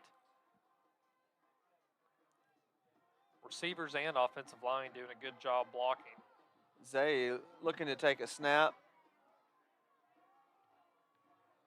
Direct snap to Zay. Going to try right up the middle. It's hard-nosed football up the middle from Zay Stevens on a direct snap. 3rd and manageable. That's right. Tried to space the field out, space El Dorado's defense out, and then locked our numbers with Zay taking a direct snap up the middle, able to gain a few more yards there, so going to bring up 3rd and 3. Very manageable distance when you have 2 plays to get it. Going back to Zay as quarterback, looking for a direct snap. Barksdale in the slot position. Kelly changing it up, 5 on the play clock. El Dorado bringing pressure. Zay runs away from it. Good hard block on the edge by number 64 for Sheridan. Zay runs out of bounds. Looks like just short of the first down marker. I don't like that spot. 4th and inches. Okay, I like it better than I thought it did. Heard some pad pop that time. Jason Estes pulling from his guard position. Good block. El Dorado stacking the box. A lot of men in the box. 4th and inches. Big play for the Sheridan offense. 4:21 in the People's Bank second quarter. Looking to pass on 4th and short. Got Gostinski over the middle. Secures the ball. First down. Stockton Power Equipment. First down for the Sheridan Yellowjackets. Gutsy play call on 4th down. You never have to question the aggressiveness of the play calling from Coach Kelly. 4th and inches after 2 direct snaps to the running back. We go 5 wide and throw a one-on-one fade ball over the middle, really catching the El Dorado defense off guard, and a great catch from Gostinski. Zay looking for space. Finally gets a little room on the outside. Shows his speed getting around the corner. Stops and makes a defender miss completely at the end of that run. Stockton Power Equipment first down for Zay. What's the fastest, most shifty piece of equipment that you can get from Stockton? Maybe a skid steer? Skid steer? Yeah. Pretty nimble. Pretty nimble. Gravely zero turn. Mike, I had pump fake from Barksdale looking over the middle all day to throw. Going to use his legs now. He's got a little room up the middle. Still on his feet. Takes a hard hit. Good yardage on first down by Barksdale. Really like to see that from Ethan. He was looking down the field. We had a pump fake. Didn't like what he saw. Kept surveying and then decided to tuck it and run. Got a flag down on the field. It's in the secondary. Mike thinks it's defensive holding. Thanks. Yes. Say again, Mike. I said I may have got a tip from the side judge that said yes, it was defensive holding. Okay. Take the credit. Take the credit where credit's due. I was trying to pump you up down there. I did say it, and he just said yes. Defensive holding. Mike was right. Another Sheridan Ace Hardware. You can't do that. Penalty flag. Penalty stacking up against El Dorado in this first half. That penalty will result in a Stockton Power Equipment first down. We're going to have to call Bobby at halftime and tell him we've said Ace so many times. Yeah. We need a premium. Need to text him, tell him that. Zay with a mixed direction, counter play on the edge. He's got room, outruns the defender to the end zone. Gets to pay dirt for a Teeter Motor touchdown by the All-State running back Zay Stevens. Nice run from Zay, bouncing it to the outside in a foot race to the corner. You know who's going to win that one every time. Zay Stevens with a Teeter Motor touchdown. Enjoy watching Zay run. Enjoy watching our line really progress this year, and our receivers blocking downfield this year really has been really special to watch. Extra point attempt. Everybody knows what's coming if you're watching at home. El Dorado stays disciplined. Good snap. Kick is up and through.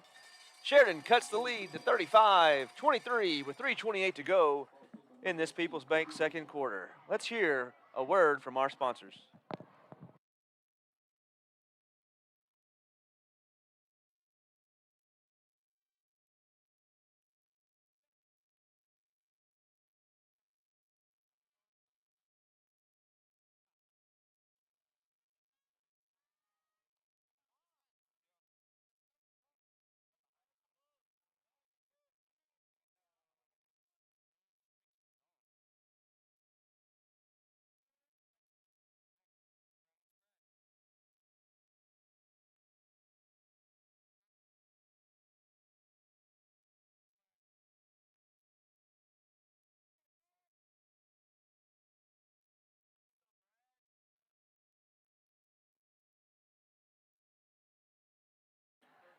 Welcome back. Yellowjacket Stadium. Sheridan has just scored and is trying an onside kick. It kicks off the side of the foot. Saw that a couple times last week in the Sylvan Hills game. Ball went a little sideways on us. Gostinski went to right to Gostinski. He catches it at the Sheridan. Gostinski's got such 46. instinctual, hands. Well, that was smart as well. Right. He kills it when he catches it. It's supposed to let it roll, and El Dorado could return it. So heads up play by Gostinski. First down, El Dorado. Jeremy, we've really seen some rotation from the corner spots tonight. And right now we've got number 21, Waylon Partain, at one corner spot. And then number 82, Rashad Litzy at the other. Showing man coverage, heavy on the box. Oh!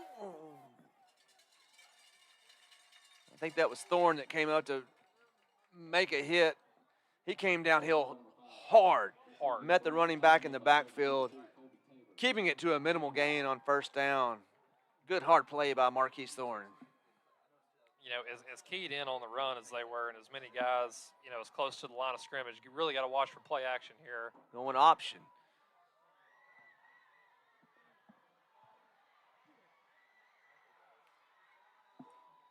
El Dorado runs option to the wide side of the field. Going to result in a first down on a long run by Jeremy Samuel. Samuel is a tough guy to bring down. You got to get him by his ankles almost. Cut a tree down from the bottom. That's all I'm saying. I'm short. That's the only way I could tackle anybody. Just take their ankles out. Ankle biter. Ankle biter. Going back to Jeremiah. Good hard running. That time we do grab down low. About a 5-yard gain on first down. Number 16, Ross Stevens, finishing off that tackle. Get limited to a 5-yard gain. 2:13 to go in this second quarter, sponsored by People's Bank. People's Bank celebrating 25 years in your community. Andrew Hartz.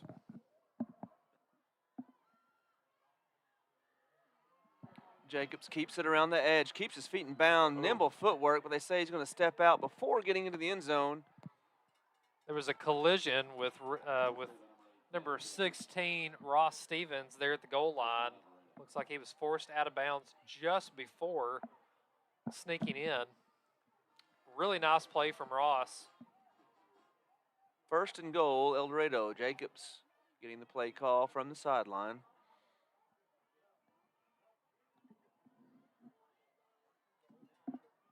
Keeps it around the edge, puts it in the end zone to increase the lead.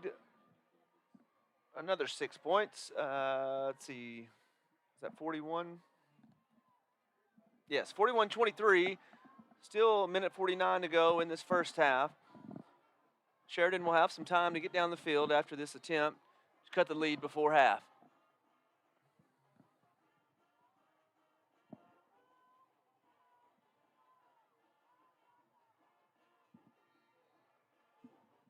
Kick is up, and it is good. Minute 49 to go in this first half at homecoming at Yellowjackets Stadium. Let's hear from our sponsors and come back and finish off this People's Bank second quarter. So here at Manette Law, focus primarily on personal injury. When a client comes to me, my role is to try to eliminate some of those obstacles and some of those burdens that they're navigating so that they can focus primarily on getting better. Please call me. This is what I do, and I want to help you, and I want to hold those insurance companies accountable, or the person who caused your injury accountable, so that you're fairly compensated.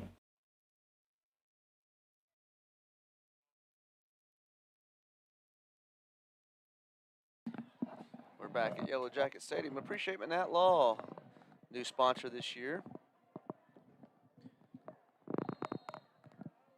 If you need help in any area, trusts, injury cases, don't stall. Call Manette Law. Squib kick fielded by Sheridan at their own 20-yard line. We heard some face mask, please. That is out of our view, but yeah, the tent's blocking our view of the sideline. they did not listen to Mike that time. No call.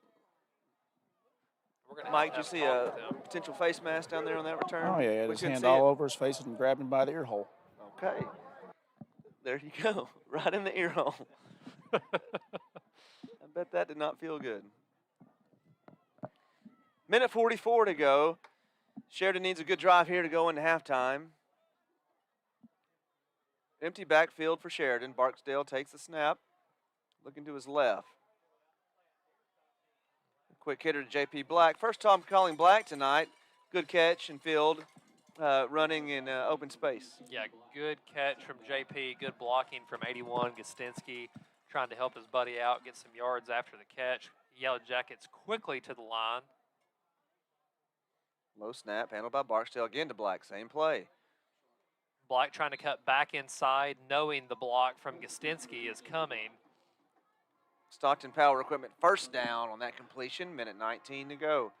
Sheridan should have all 3 timeouts to use here to get us on the board before half. Back to the line. Same formation. This time looking right. All day to throw. Gets it away. Hit as he's thrown. Miscommunication by Gunnar Hoyle, the receiver. falls innocently incomplete. Some contact down the field and a little bit of confusion. Threw the timing off there. So going to bring up 2nd and 10. Clock's going to stop with 1:13.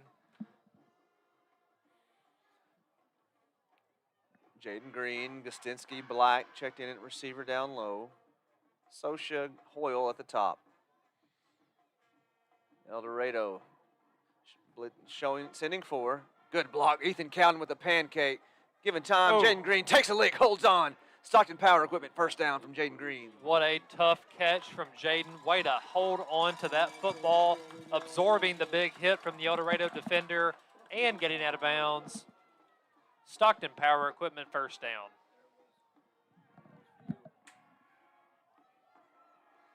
Cowden with the pancake block on the right side.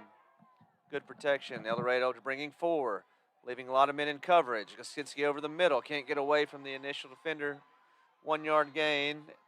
Sheridan will take a timeout. We'll take a 30-second break. Shelby Taylor Trucking serves all your timberland needs in South Central Arkansas. With over 50 years in the industry, Shelby Taylor Trucking has established themselves as trustworthy leaders in the industry. From planting to harvesting to hauling your timber, Shelby Taylor Trucking is ready to serve you.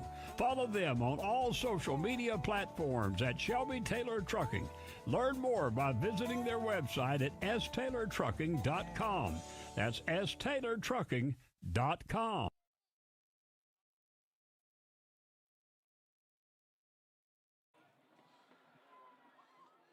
Sheridan is taking timeout with 45 seconds to go in the People's Bank second quarter. El Dorado leading 42-23. This drive started close to our own 3-yard line. Had a lot of success with quick passes to the outside. Yet to run the ball on this drive. Sheridan has used a timeout. Have 2 remaining to get us into the end zone. Score to be big here going into halftime for the Sheridan Yellowjackets. That's right. 5 wide receiver set. Fully intending to throw the ball down the field. El Dorado brings 3. Got a flag down in the backfield. Barksdale needs to get out of bounds. He will get out of bounds. Flag is in the Sheridan backfield, usually in the area of offensive hold.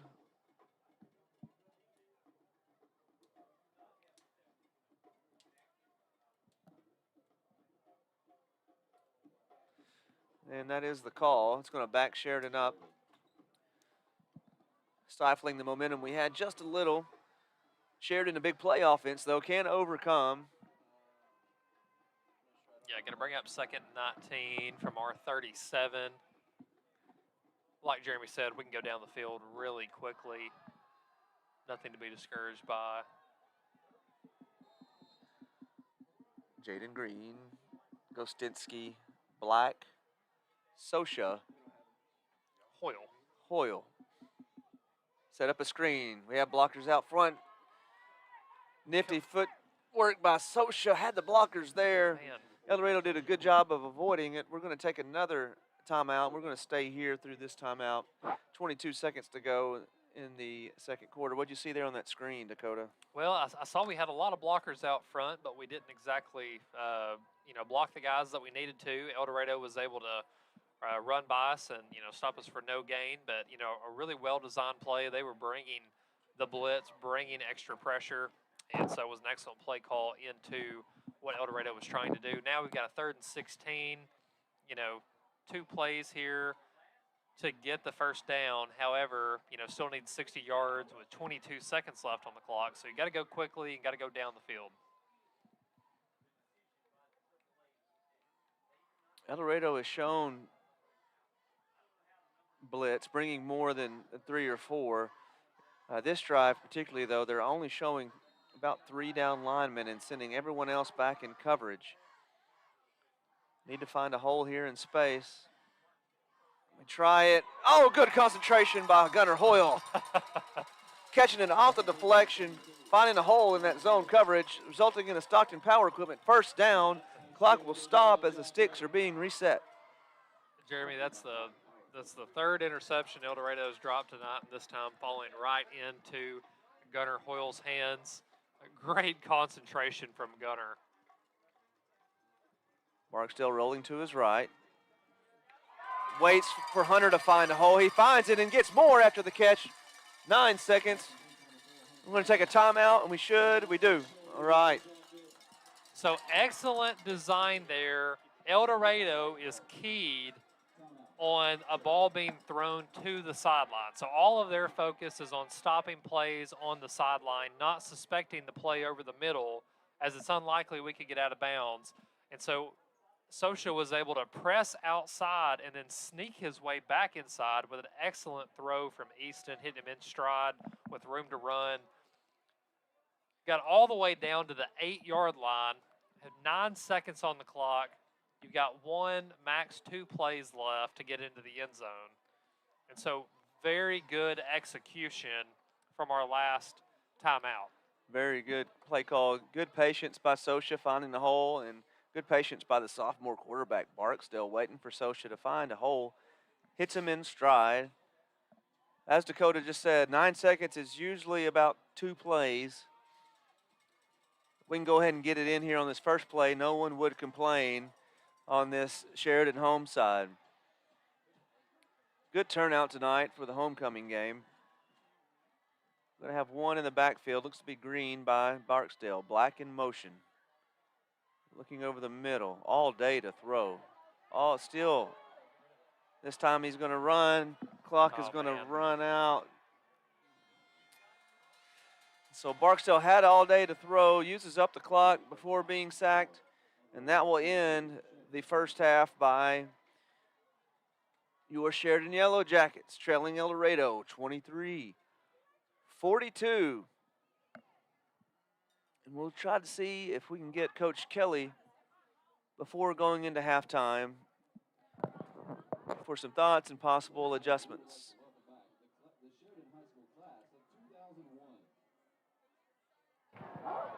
Once again, Coach Kelly talking with Barksdale. All right, Mike, Right, you got also Coach. at this I got time, Coach. we would like Coach, to announce the winner slow start, of the battled back. The homecoming guys started to fight a little bit. The decoration defense contest. started to In tackle third low a little place, better. Kind of the had some lapses. freshman. What's the message going into halftime? In second place, We've just got to the think. I seniors. mean, again, And in it's first choices. place, Our guys are choosing the to tackle sophomores. high. We haven't tackled above the knees all in the last 3 weeks. On offense, we're choosing 9 seconds. I go, okay, we got 3 plays because one will take us to 5, one will take us to 1, and then we got a third play. And he runs out the clock. It's like, I just told them before they go out. I have to find a way to communicate effectively where they understand what I'm saying, because obviously they didn't on that play. I thought Eli came and gave us a shot. Zay was running both of them are out now. And we need next man up, but we've got to really be next man up. But I've got to be better and run simpler plays, because some of these guys that hadn't played in the games a lot are just getting overly excited and having trouble. Yeah, you're talking about 2 guys that just 2 superstars, really. When you talk about Zay, talk about how hard Eli runs. How do you make that up coming out? Who steps up now? Well, I'm hoping our quarterback steps up. I'm hoping our offensive line steps up, and our defense obviously has to get some stops. You look up right there, that could have put us down another, 12 points, 2 scores, where an onside kick gets you right back into it, a stop gets you right back into it.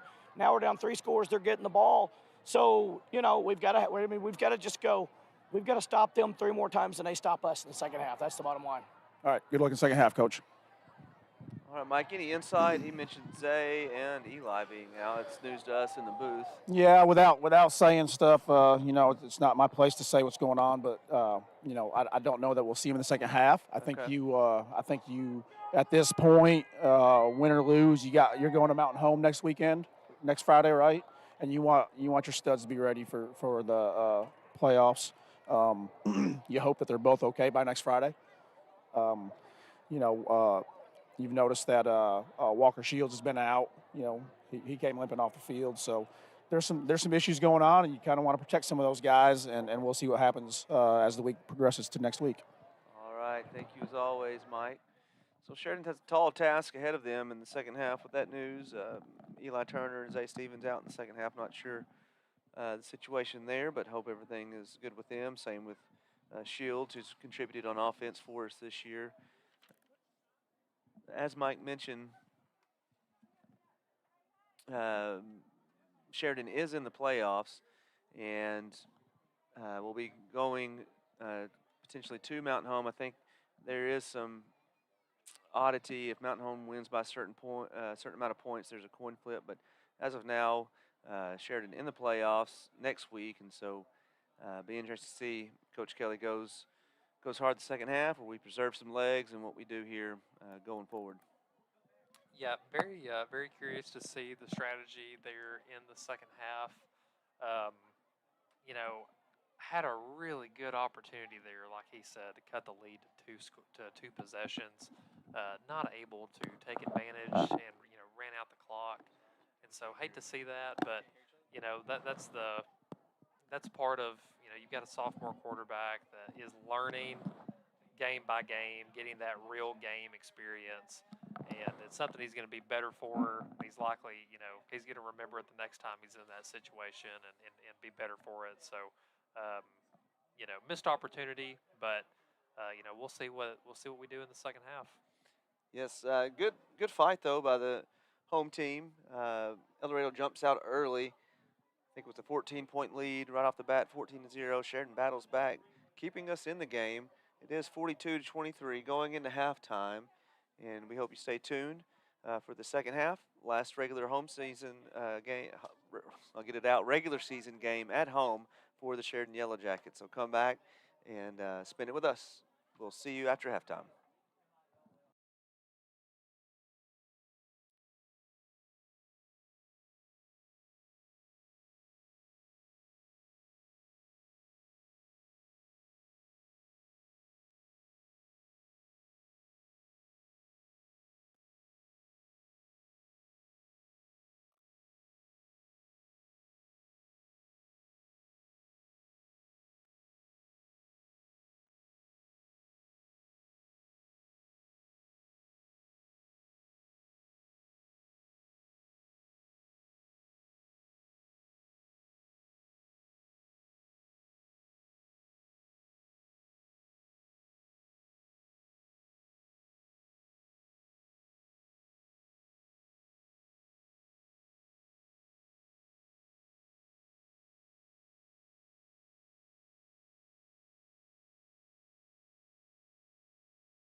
Welcome back to Yellowjacket Stadium. It is homecoming in Sheridan, Arkansas. Good turnout by the communities that support the Sheridan School District.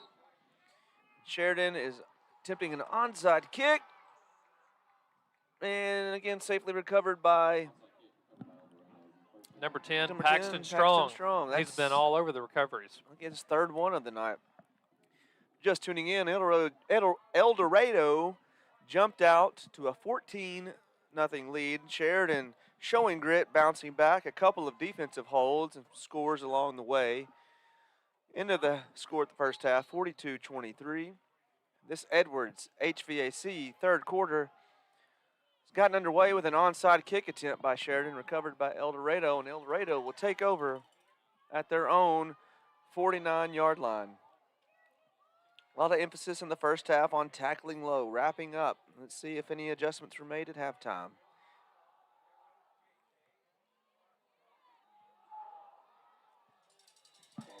Handoff up the middle. Yeah, that was number 6. 6-yard game. Jeremy Samuel. Had a good game for El Dorado tonight. Yeah, tough run from Jeremy up the middle. Going to bring up 2nd and 4.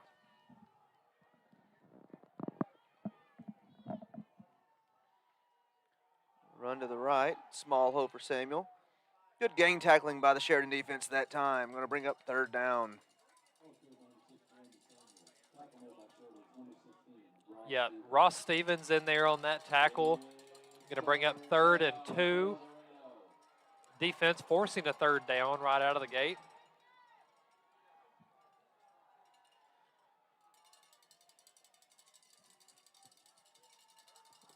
Right up the middle. Nice play from by Jackson Delk. Shot the gap. Made a tackle in the backfield. Going to force a 4th down. Really impressive showing from the Yellow Jacket defense out of halftime. El Dorado with 3 straight runs. So number 6, Jeremy Samuel. We're bringing in number 77, Ethan Cowden, into the middle of our defensive line. Gonna try to draw us off sides. Jacobs pretty composed in the first half. Good quarterback for El Dorado. Walks up to the line. I think they're going to try to draw us off. They do. Call a timeout. That will stop the clock. 10:15 in the Edwards HVAC third quarter. Trying to draw us off sides, unsuccessful. We'll see if they go for it coming out of the break. Shelby Taylor Trucking serves all your timberland needs in South Central Arkansas. With over 50 years in the industry, Shelby Taylor Trucking has established themselves as trustworthy leaders in the industry. From planting to harvesting to hauling your timber, Shelby Taylor Trucking is ready to serve you. Follow them on all social media platforms at Shelby Taylor Trucking. Learn more by visiting their website at staylortrucking.com. That's staylortrucking.com. All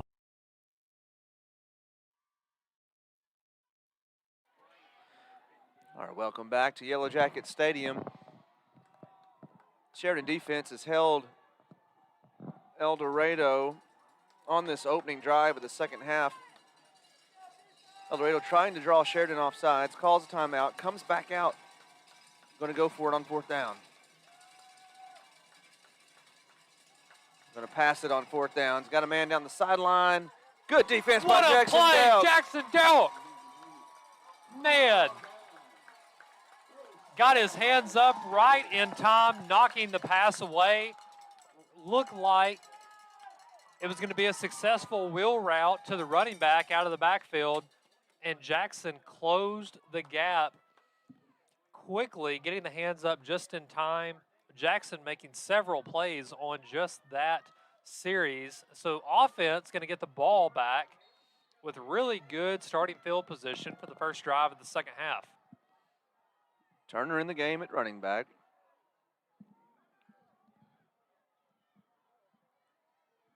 And we give it to him. Eli stifled in the backfield. Keeps his feet moving. Going to get back to the line of scrimmage. Maybe a yard gain on 1st down. El Dorado establishing the line of scrimmage that time, knocking Eli backwards before he's able to gain a yard. Going back to that defensive play by Dell, great coverage downfield. That's a linebacker covering a running back in open space. Really good play by the senior there. Well, and you said it, you know, that is a senior play. It takes experience to be ready for it. To not get lost in the action. And on that play, looks like a little bit of miscommunication. Ball fell in between a couple of receivers. Sosha closest to the ball there. Kind of thrown in between two receivers, as Dakota just said. Third down here for Sheridan Yellowjackets. Their own 45-yard line. Turner in the backfield with Barksdale. 9:33 in the Edwards HVAC third quarter. Snap goes back. Looking over the middle. Tough catch by Grostinski over the middle. Taking hits. Another really nice catch from Gostinski, going down low to pick that one up. A bullet from Ethan into a narrow gap. Gostinski also doing a good job not letting a knee hit the ground, able to turn around and gain about 5 yards. Sophomore to sophomore for a Stockton Power Equipment first down. Give to Eli Turner up the middle. Going to be driven back by a few El Dorado defenders. About a 2-yard gain. Hard 2 yards from the big guy on first down. Yeah, good tough run from Eli between the tackles. His bread and butter. Positive yards. Jackets continue to establish the run.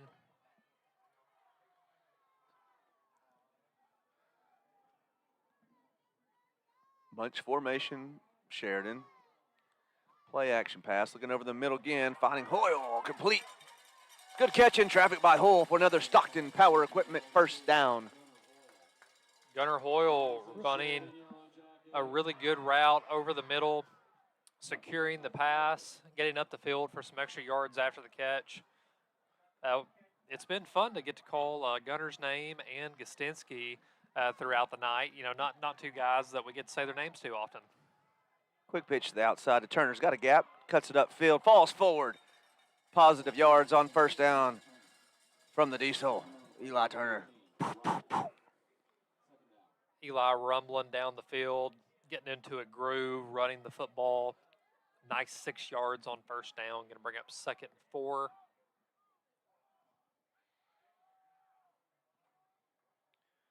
Temperature's cooling down a little bit. It's a beautiful night.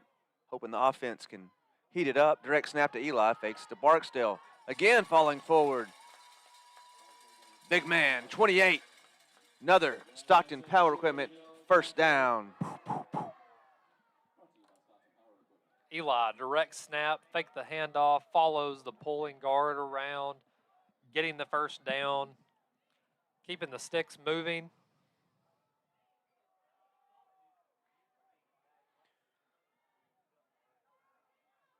Sheridan knocking at the door, trying to answer here early on in this third quarter. Again to Eli, this time met hard by El Dorado's number 52. That is Maximus Wright. Seldom see one guy bring Eli down, but Maximus met Eli in the hole hard and drove him back for a 1-yard loss. Yeah, I don't think Maximus is the average Joe that attempts to wrap Eli up. Interesting formation here at the bottom of your screen. 3 stacked receivers. Cut it up and run. Go. He's got room. Getting to the edge. Falls forward out of bounds. Good read by Barksdale. Saw an opening in the middle. Looked like man coverage opened up the middle of the field for Barksdale. Going to get a good gain on second down. Yeah, the stacked formation with the receivers, rolling the quarterback out to the right. Looks like a flood concept. Ethan sees the gap in the left side of the defense with everyone rolling with the receivers, quickly plants the foot and cuts back that direction. Able to pick up some nice yards. Going to bring up a 3rd and 3. 3rd and 3. We can get a first down without scoring. First down marker is at the 3-yard line. El Dorado showing pressure off the edge, and here it comes. Barksdale sees it right in his face. Man. Whoa, tough window. JP Black had it in his hands. Looked like 18 for El Dorado. Knocked that away at the last second. Guys, I've got to just call out the sheer toughness of Ethan. He sees that guy running 100 miles an hour right at him, knows he's about to get hit hard, doesn't even flinch, stands tall in the pocket, delivers a strike, takes it in stride, hops right back up. Marksdale rolling to his right. Need a conversion here. Knocked away again at the last moment. Jamarian Rose sneaking in, knocking that ball away in the end zone. El Dorado would take over, turnover on downs at their own 5-yard line. Good drive there by the offense, just couldn't quite put it in. Yeah, I mean, another example of a good, tough, long, sustained drive from the offense, you know, really earning these yards play by play, not really getting a lot of big over-the-top plays, and unfortunately not able to convert there. But again, I'm just very impressed with the toughness of the sophomore quarterback. Sophomore showing some grit. Jacobs keeps it. 5, 6 Yellowjackets swarming to the ball. Minimal game for El Dorado on first down. Good job reading that play by the Sheridan defense. Yeah, looks like no gain to just a few inches. They're calling it 2nd and 10. Very important to have a win like that on first down as the defense, especially when you've got your opponent backed up in their own territory this deep.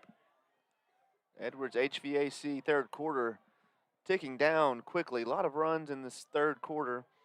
They will go pass here. He's got a man in the seam. Complete to number 4.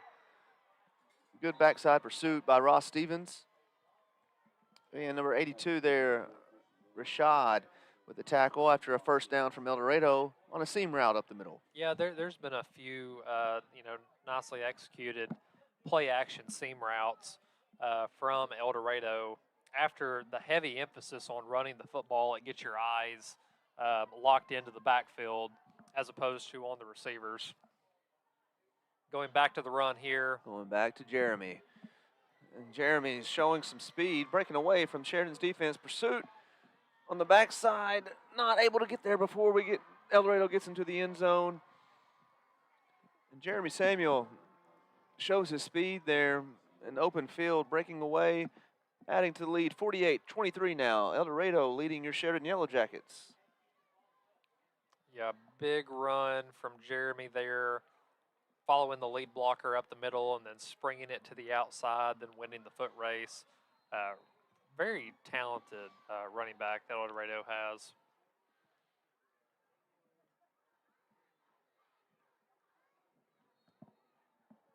Extra point is good.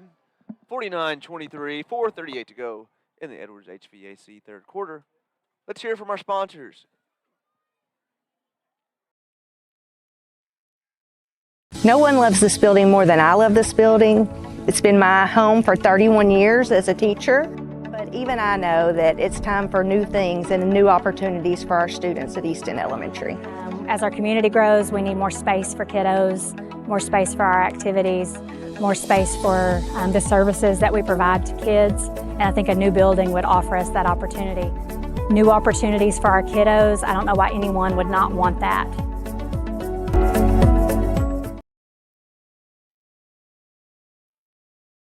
Welcome back to the First Trust Home Loans Roof Connect streaming sponsorship of Yellowjacket football.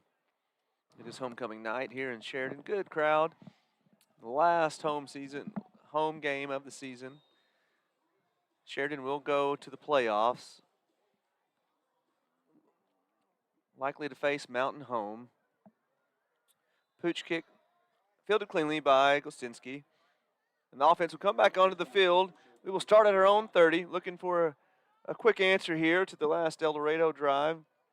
49-23, first drive, second half, Dakota. Had a lot of good plays, went about 70 yards, 60 yards or so, just stopped short.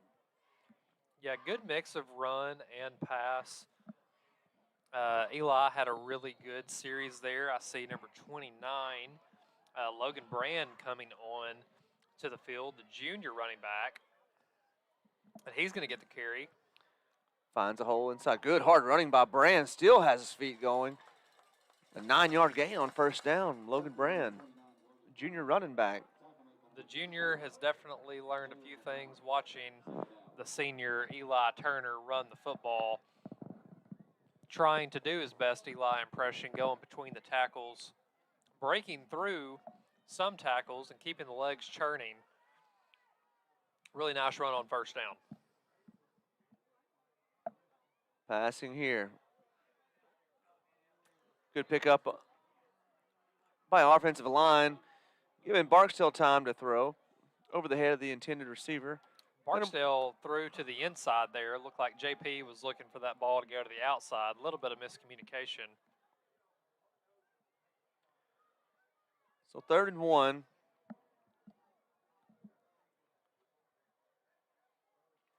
We have 2 downs to get the first down here. We'd love to see it on the first try. El Dorado confused with their lineup. Barksdale looks to the sideline. El Dorado's 5 down linemen, and they're going to bring pressure off the edge. Barksdale sees it, throws it up for grabs, and out of the reach of Gostinski, the intended receiver, out of reach there. Looked like holding by the defender on the backside. Not called. Going to bring up 4th down. So, Jeremy, that was the exact same play we saw earlier that went to Gostinski on a 4th and short that was successfully completed, but just from the opposite side of the field. So going back to the same play, had a chance at it. Didn't work out this time, but still 4th and 1. Quick handoff to Brand. Met in the backfield. Tough running. Looks like he lost it. I think he was stopped either way. They are going to call him down. No fumble, but he is down. It's going to be a turnover on downs. El Dorado shot the gap on that run inside, hit Brand in the backfield. Good effort getting away from the first defender, but could not get back to positive yardage. Going to result in a turnover on downs.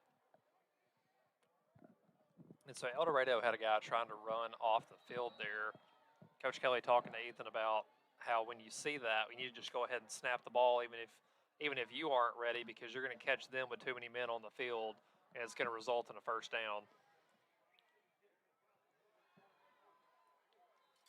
Jacob steps up in the pocket. That was another good tackle in the open field from number 16, Ross Stevens. Paxton Strong, sure-handed tight end, has recovered all onside to kick attempts from Sheridan and then catches a crossing pattern there and over the middle. Ross Stevens in hot pursuit, stops him immediately after the catch. El Dorado back up to the line quickly, sends a man in motion.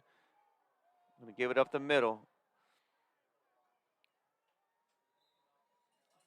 A good pursuit there by the Sheridan defense in the backfield. El Dorado's running back able to get away from the first wave. Picks up about 4 on first down. Going to bring up 2nd and 6. Yeah, the senior Jackson Delk in there on the tackle again. Jackson all over the place, making plays in hot pursuit here, and while we're talking, makes another tackle. El Dorado trying a little speed sweep. Good pursuit by Jackson Delk. Having a game tonight. Yep, so 3rd and 6. Big stop here needed by your Sheridan defense. 2:31 to go in the Edwards HVAC 3rd quarter. Sheridan stacking the box. Jacobs gets the snap. Play action. One-on-one coverage at the top. He fell down. They're going to call pass interference. Looked like feet were tangled up, not necessarily a hold or a pull down. They're going to call pass interference nonetheless, resulting in an El Dorado first down. So, I mean, this feels like deja vu. Against Sylvan Hills last week, there was a very similar, situation. Guys running a post route, and there's contact at the point of break. It's not pass interference. Yeah. He just fell down. Yeah. Tough break there. It was a 3rd down, and official on the back side called pass interference. It was good coverage.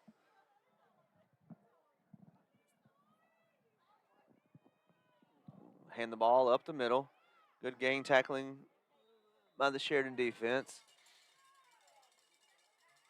Middle of the defense, keyed in on the run. I see number 26, Cooper Williams. Cooper. Another senior linebacker in there on the tackle. Cooper with a really big game last week against Sylvan Hills with a lot of tackles, carrying that over into tonight's game. El Dorado liking this certain formation. Delk shoots the gap, meets him in the backfield. Swarm of Yellowjackets throwing him down. Minimal gain. Good job that time by the defense swarming to the ball. Okay. Big third down here, 3rd and 8. Jacobs tried to pass last series on 3rd down. Still have the up back tight end, number 10, Baxton Strong. They're going to try pass again, trying to slant route. Good job underneath. Cooper Williams flashing underneath and good coverage at the top of that. We're waiting for a number. That was number 21, Waylon Partain in coverage. Waylon, who is listed as a linebacker, out there playing cornerback. Very impressive coverage. 4th down here for El Dorado at the Sheridan 9-yard line. They're going to line up to go for it. They got to get into the end zone.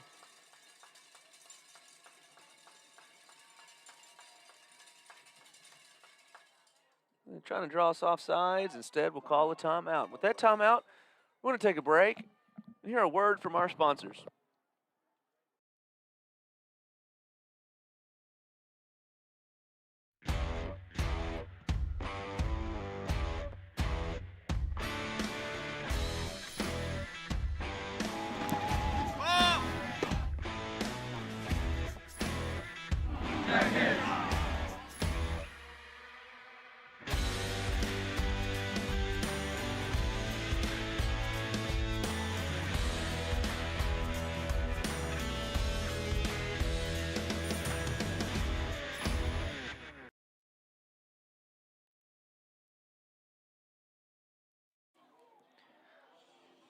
El Dorado takes the timeout, trying to draw Sheridan off sides, and will come back out to go for it on 4th down. Love for Sheridan to get a stop here. Get some confidence and momentum back in our favor. Jacobs, the reverse option. Trick play. Reverse pitch pass. I think he might have been across the line of scrimmage before he pitched it back That's to the what I was quarterback. thinking. So you can go across the line of scrimmage, but you've got to run back behind it to make a throw. You can't throw it behind the line of scrimmage and then make a pass. A very creative play call. I will give them that. Have not seen that one before. That is a first. That's a long option pitch. Yeah, good call. That is the right call. So an entertaining stop. Entertaining stop. 4th touchdown from El Dorado called back due to an Ace Hardware penalty. So it's going to back El Dorado up. They still have their offense on the field, not going to attempt a field goal. Going to try to put it into the end zone here. 54 seconds left in the Edwards HVAC 3rd quarter.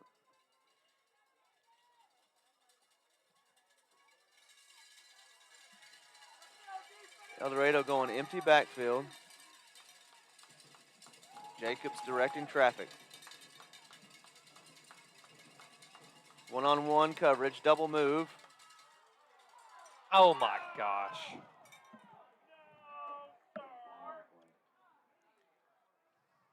Double move attempt by the El Dorado receiver. Partain, I believe, in good position. Yes, that was Partain in coverage. They're going to call what appears to be pass interference. Jeremy, that's a tough route to defend. Double move, out and up. Really felt like Waylon put himself in a good position there to make a play. Unfortunate to see that. Very unfortunate. Punch to the gut. It is going to remain 4th down. El Dorado still has to score.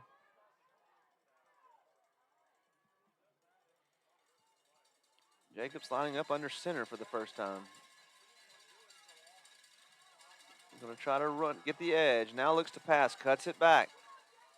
Sheridan in pursuit, in good position. Number 66 is in the end zone. I mean. And that will fall incomplete after Jacobs runs about 702 yards before throwing a pass. Good job by the Sheridan defense in hot pursuit of Jacobs. Offensive lineman number 66 was in the middle of the end zone while Jacobs was still considering who he was going to heave that football to. So, would have been an illegal man downfield. Seen a lot of wild plays tonight on offense from El Dorado. Jacobs scrambling around. Good pursuit by the Sheridan defense and a great stand there on 4th down inside their own territory, very deep. And the offense will come back onto the field with 34 seconds remaining in the Edwards HVAC 3rd quarter. Can't tell if that's Brand or Turner. That's Brand. Brand is in it, running back. Black, Sosha, Hoyle at the bottom of your screen. Kostinsky at the top.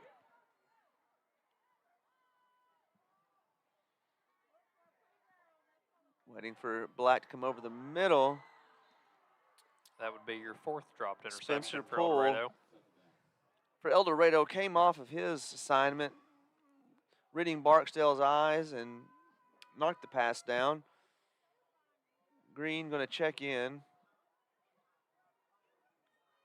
Brand will come out. 5 receivers in for Sheridan. Empty backfield.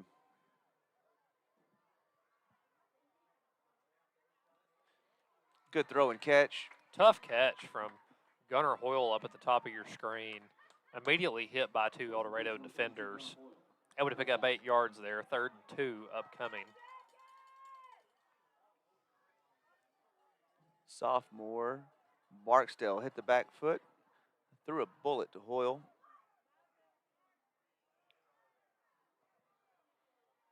El Dorado bringing pressure from the both edges. Barksdale having to throw off his back foot, incomplete for Sosha. Over the middle, had a step, broken away at the last minute by the El Dorado defender. And that will end the Edwards HVAC 3rd quarter. El Dorado 49, Sheridan 23. We'll send it to commercial break. Come back for the Roof Connect First Trust Home Loans 4th quarter. Here at Reliance Bank, our name says it all. Rely on us. We proudly celebrate that our Kansans have done that for 60 years. To provide personalized service, a face-to-face human connection with convenient and secure technology. Rely on us to be with you in the community, continuing to make Arkansas a great place to live and do business. Reliance Bank. Visit us today.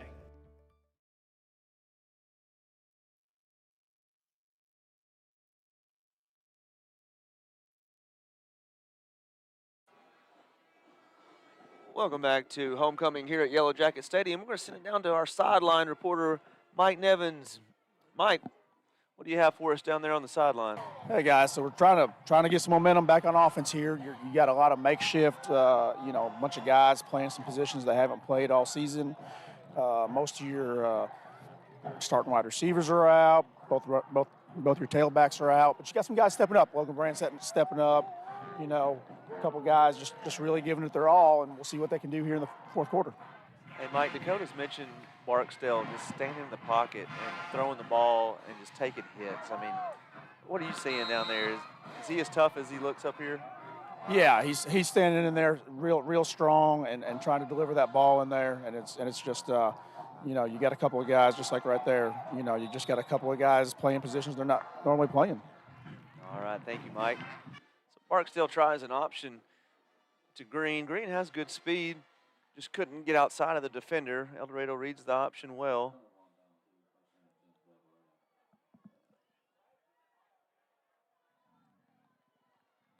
That was 4th down. It's going to be a turnover on downs.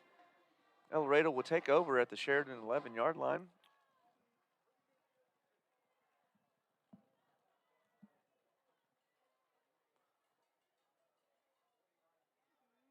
Defense showed good moxie on the last series, making a stand right about in this range. See if they've got a little more in the tank to keep El Dorado out of the end zone. You know, Jeremy, we don't really get to see a lot of tight ends. We don't have a lot of tight ends in our conference, and it's been interesting watching number 10 for El Dorado out there tonight. Jacobs looks left, showing good escapability. Lofts one in the end zone, and this time it's picked off. That is Reed Stevens.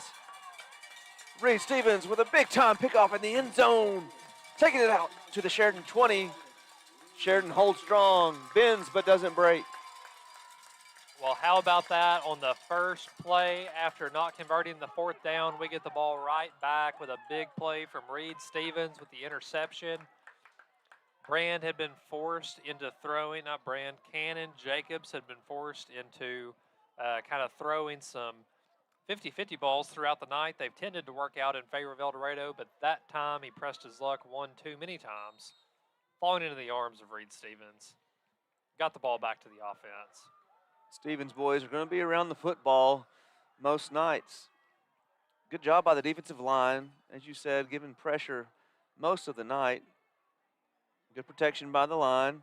Barksdale takes his time, hits Gostinski over the middle, completes to number 81, who's had a good game tonight, playing both sides of the ball a little bit, but really making some catches over the middle for us on offense. Yeah, we've seen him catch the ball, the pooch kicks on special teams, converting first downs on offense, played a little defense too.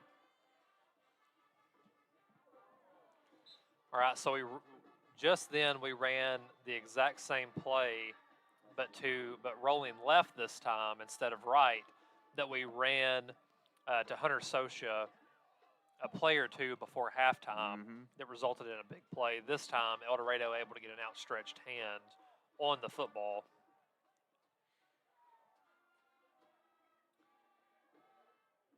Third down and short. Coach Kelly changing the play at the line of scrimmage. El Dorado is going to bring some pressure. Here they come. Barksdale stands in, fires a bullet. J.P. Black going up high, making a tough catch in traffic for a Stockton Power Equipment first down. Nice throw and catch there. J.P. coming over the middle, securing the football with a tough catch, converting the Stockton Power Equipment first down. Good check from Coach there. Back up to the line quickly. El Dorado showing pressure again. They bring it from both edges. They get through this time. Does El Dorado, going to bring down Barksdale for a 1-yard loss on a sack. The pressure you could see walking up from the edges. We were thinking maybe we could go right up the middle with the pressure coming around the tackles. El Dorado is still able to stop us. So I'm going to bring up a 2nd and 11.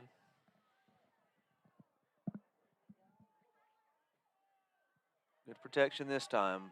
Barksdale checks down underneath the Hoyle. Hoyle's going to get about 4 yards on that completion. Tackled by number 21 for El Dorado, Braylon Champion. Jeremy, what I saw was Ethan looking down the field, not really seeing anything.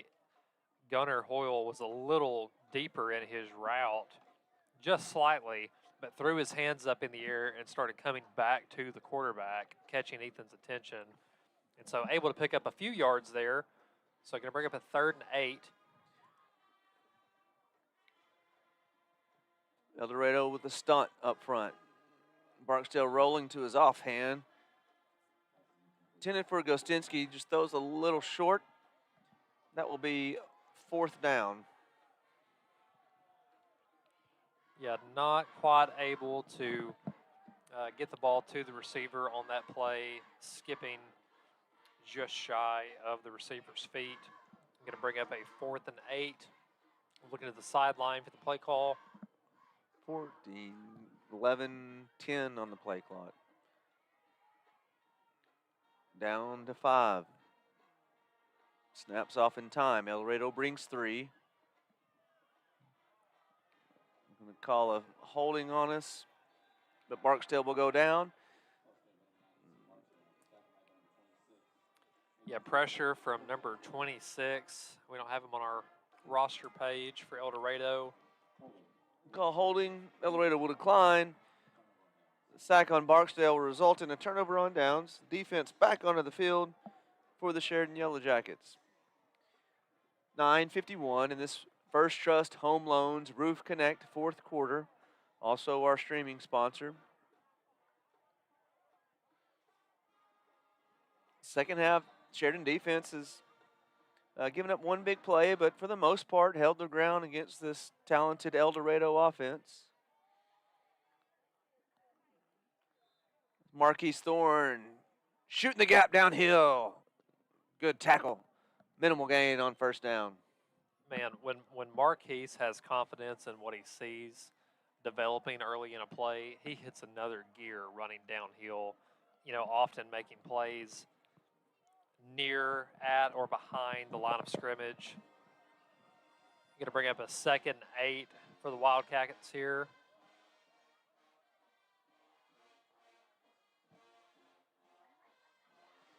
Jacobs gets the snap. Another handoff up the middle. This time a little more room, but good pursuit by the Jacket defense. Several Yellow Jackets on the tackle.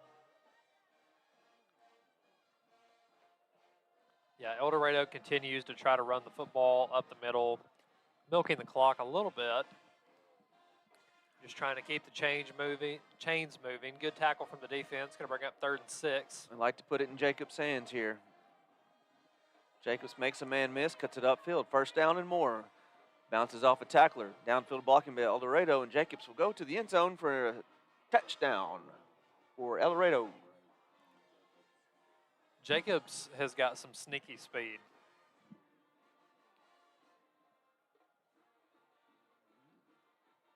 Athletic kid there is Jacobs. Breaking into the open field and getting to the end zone for El Dorado. 55-23. Extra point attempt on the way.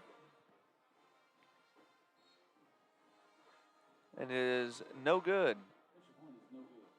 Miss left. First miss by El Dorado tonight on an extra point attempt. Your score, Sheridan 23, El Dorado 55. Let's take a break and hear a word from our sponsors. Here at Reliance Bank. I want my teachers to be able to provide a classroom for students that feels like home. Painting classrooms, pulling up the old carpet and replacing it with new floors, working on our bathrooms. So many students are going to get a chance to use this pavilion. Students at not only Sheridan High School, but Sheridan Intermediate and Sheridan Elementary. Athletes, ROTC members, band members, and who knows who else. On November 18th, I definitely encourage you to think about our students and vote yes to the millage extension.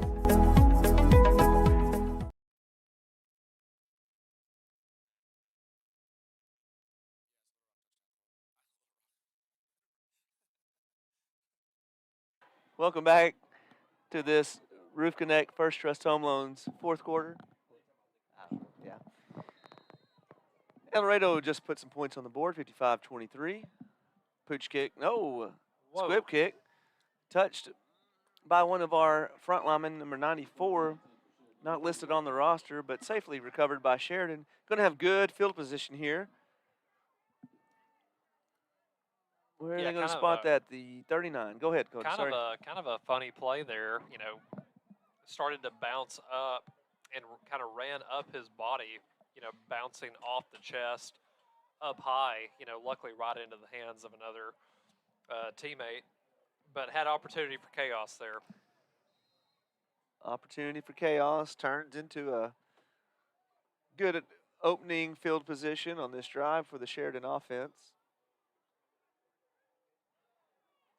Jaden Green in the backfield again.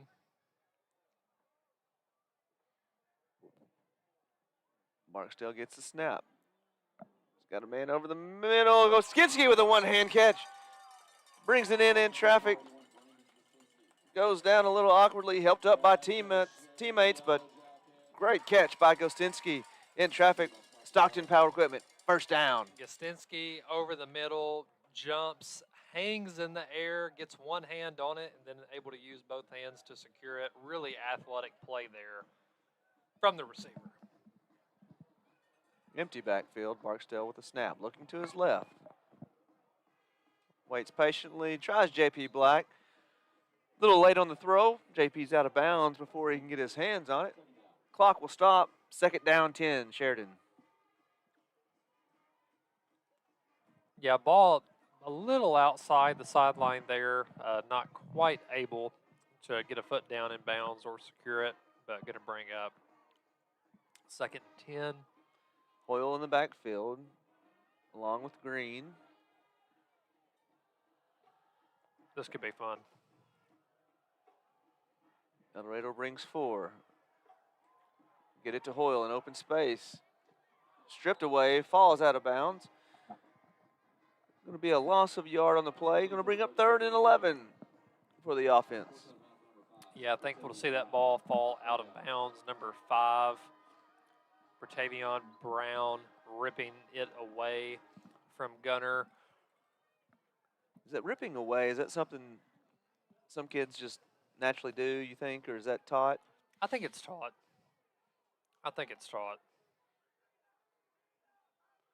Empty backfield, Barksdale with time. Rolls to his right, still looking. Going to try Hunter Sosha on the sideline, and that is the quarterback, Jacobs, playing safety, coming underneath to knock that away from Sosha on the outside. That's a new one. You don't see too many quarterbacks playing in the secondary. 4th down and 13. Clock is stopped.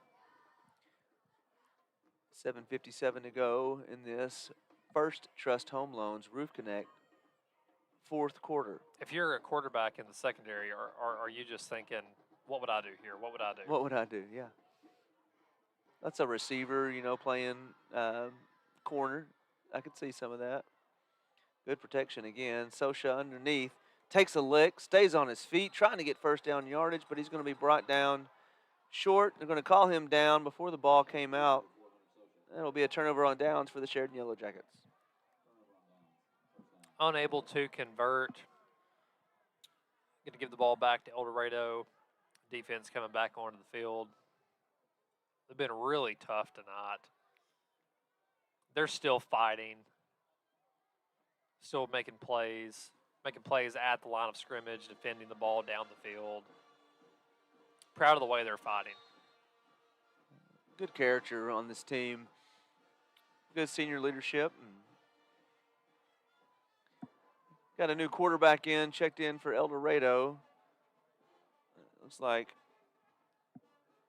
is that a number 10, Dakota? Handed off. Number 11. Not listed. Neither is 15. So El Dorado brings in. Who are these guys? A new quarterback. They're going to hand it off to the middle. They're going to get 5 yards on first down. Sheridan's defense been on the field a lot this second half, but shown a lot of moxie. Way back off the ball, and then they come hard and try underneath pass complete. That was number 21, Waylon Partain in on the tackle. Yeah, the defensive line, a good 2 yards off the ball there before the snap, and then running hard immediately. You don't see that very often. Back to normal positioning is the Sheridan defense. Handoff up the middle again. Stays on his feet. And try to run away from Marquise, but Marquise was going to snag. Oh, Marquise thought I had him. Somehow stayed in bounds. What a tough run. Scores a touchdown. 6:55 to go in the quarter. 15 had a really impressive run earlier in the game. Another one there. For a tall player, he showed good balance there, staying on his feet. Right. He looks every bit of 6'2", 6'3" from up here. Everybody looks 6'2", 6'3" to me, Dakota, so I'm gonna believe you on that one. Touche. Low snap, handled by Jacobs. And converted from El Dorado. 6:55 to go in this First Trust Home Loans Roof Connect fourth quarter. We're going to take a break to hear from our sponsors.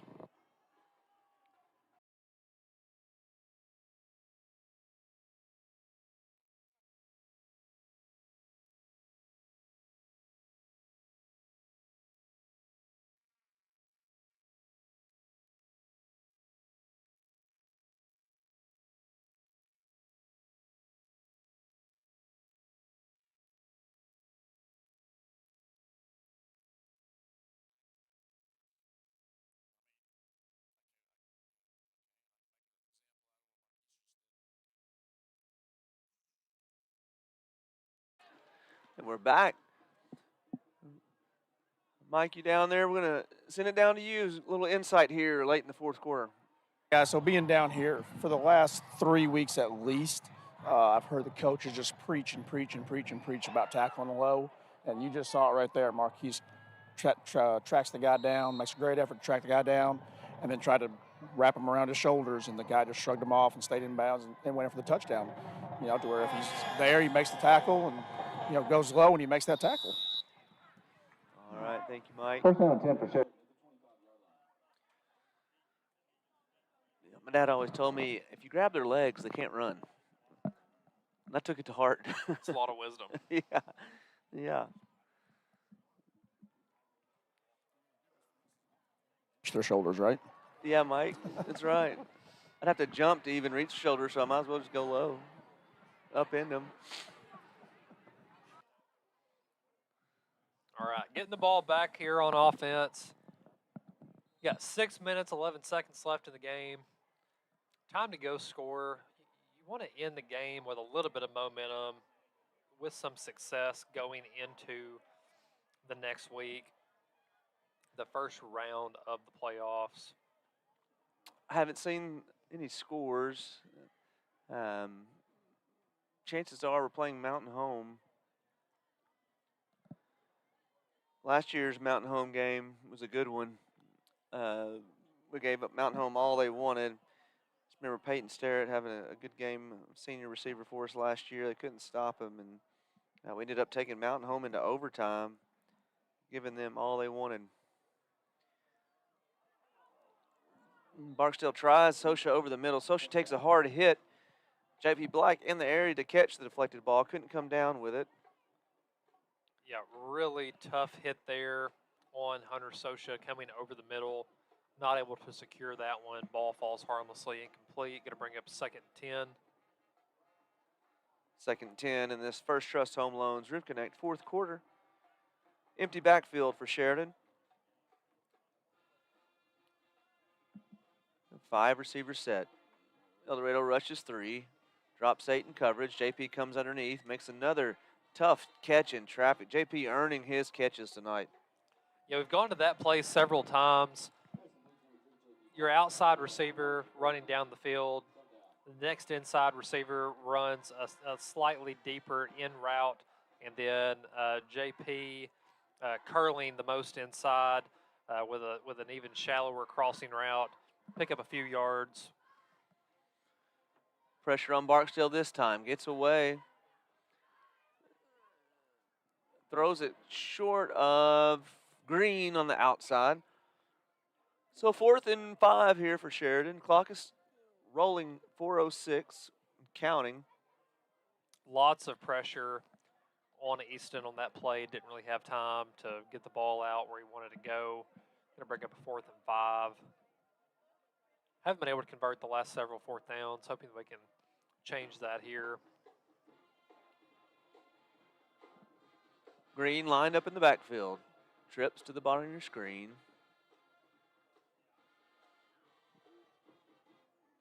Barksdale looking this way. Oh, had Green, if he could get it to him, he had a defender wrapped around his ankles, unable to get it all the way to the intended receiver. And that will be a turnover on down. Sheridan's defense coming back, try to stop the El Dorado offense. You know, part of Ethan's development, you know, going from being a sophomore to a junior, is just the amount of reps in there at quarterback, being in the pocket, feeling the pressure even if you can't see it. You know, that time pressure coming from the blind side, he can't see it. But the more reps you have as a quarterback, you begin to be able to feel pressure that you can't see. And so holding on to it a little bit too long, and they were able to get there. Quarterback keeper from El Dorado. Tabor for the tackle, on the tackle for Sheridan.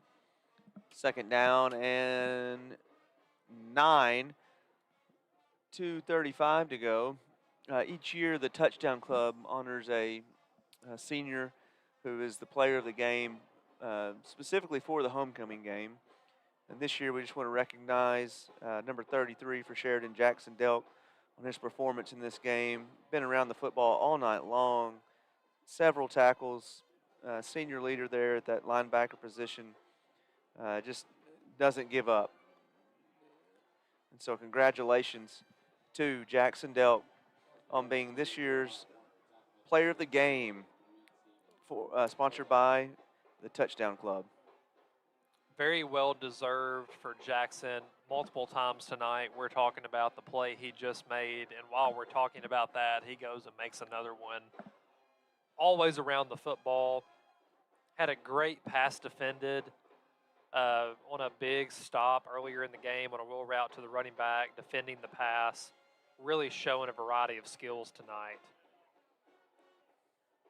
And as we're talking about him right now, he's ripping away at the football. Toby. Yeah, Colby Tabor in there again. Second time this drive on the stop. 4th and 1 for the Wildcats. Looks like they're going for it. We'll line up to go for it here. Minute 5 left.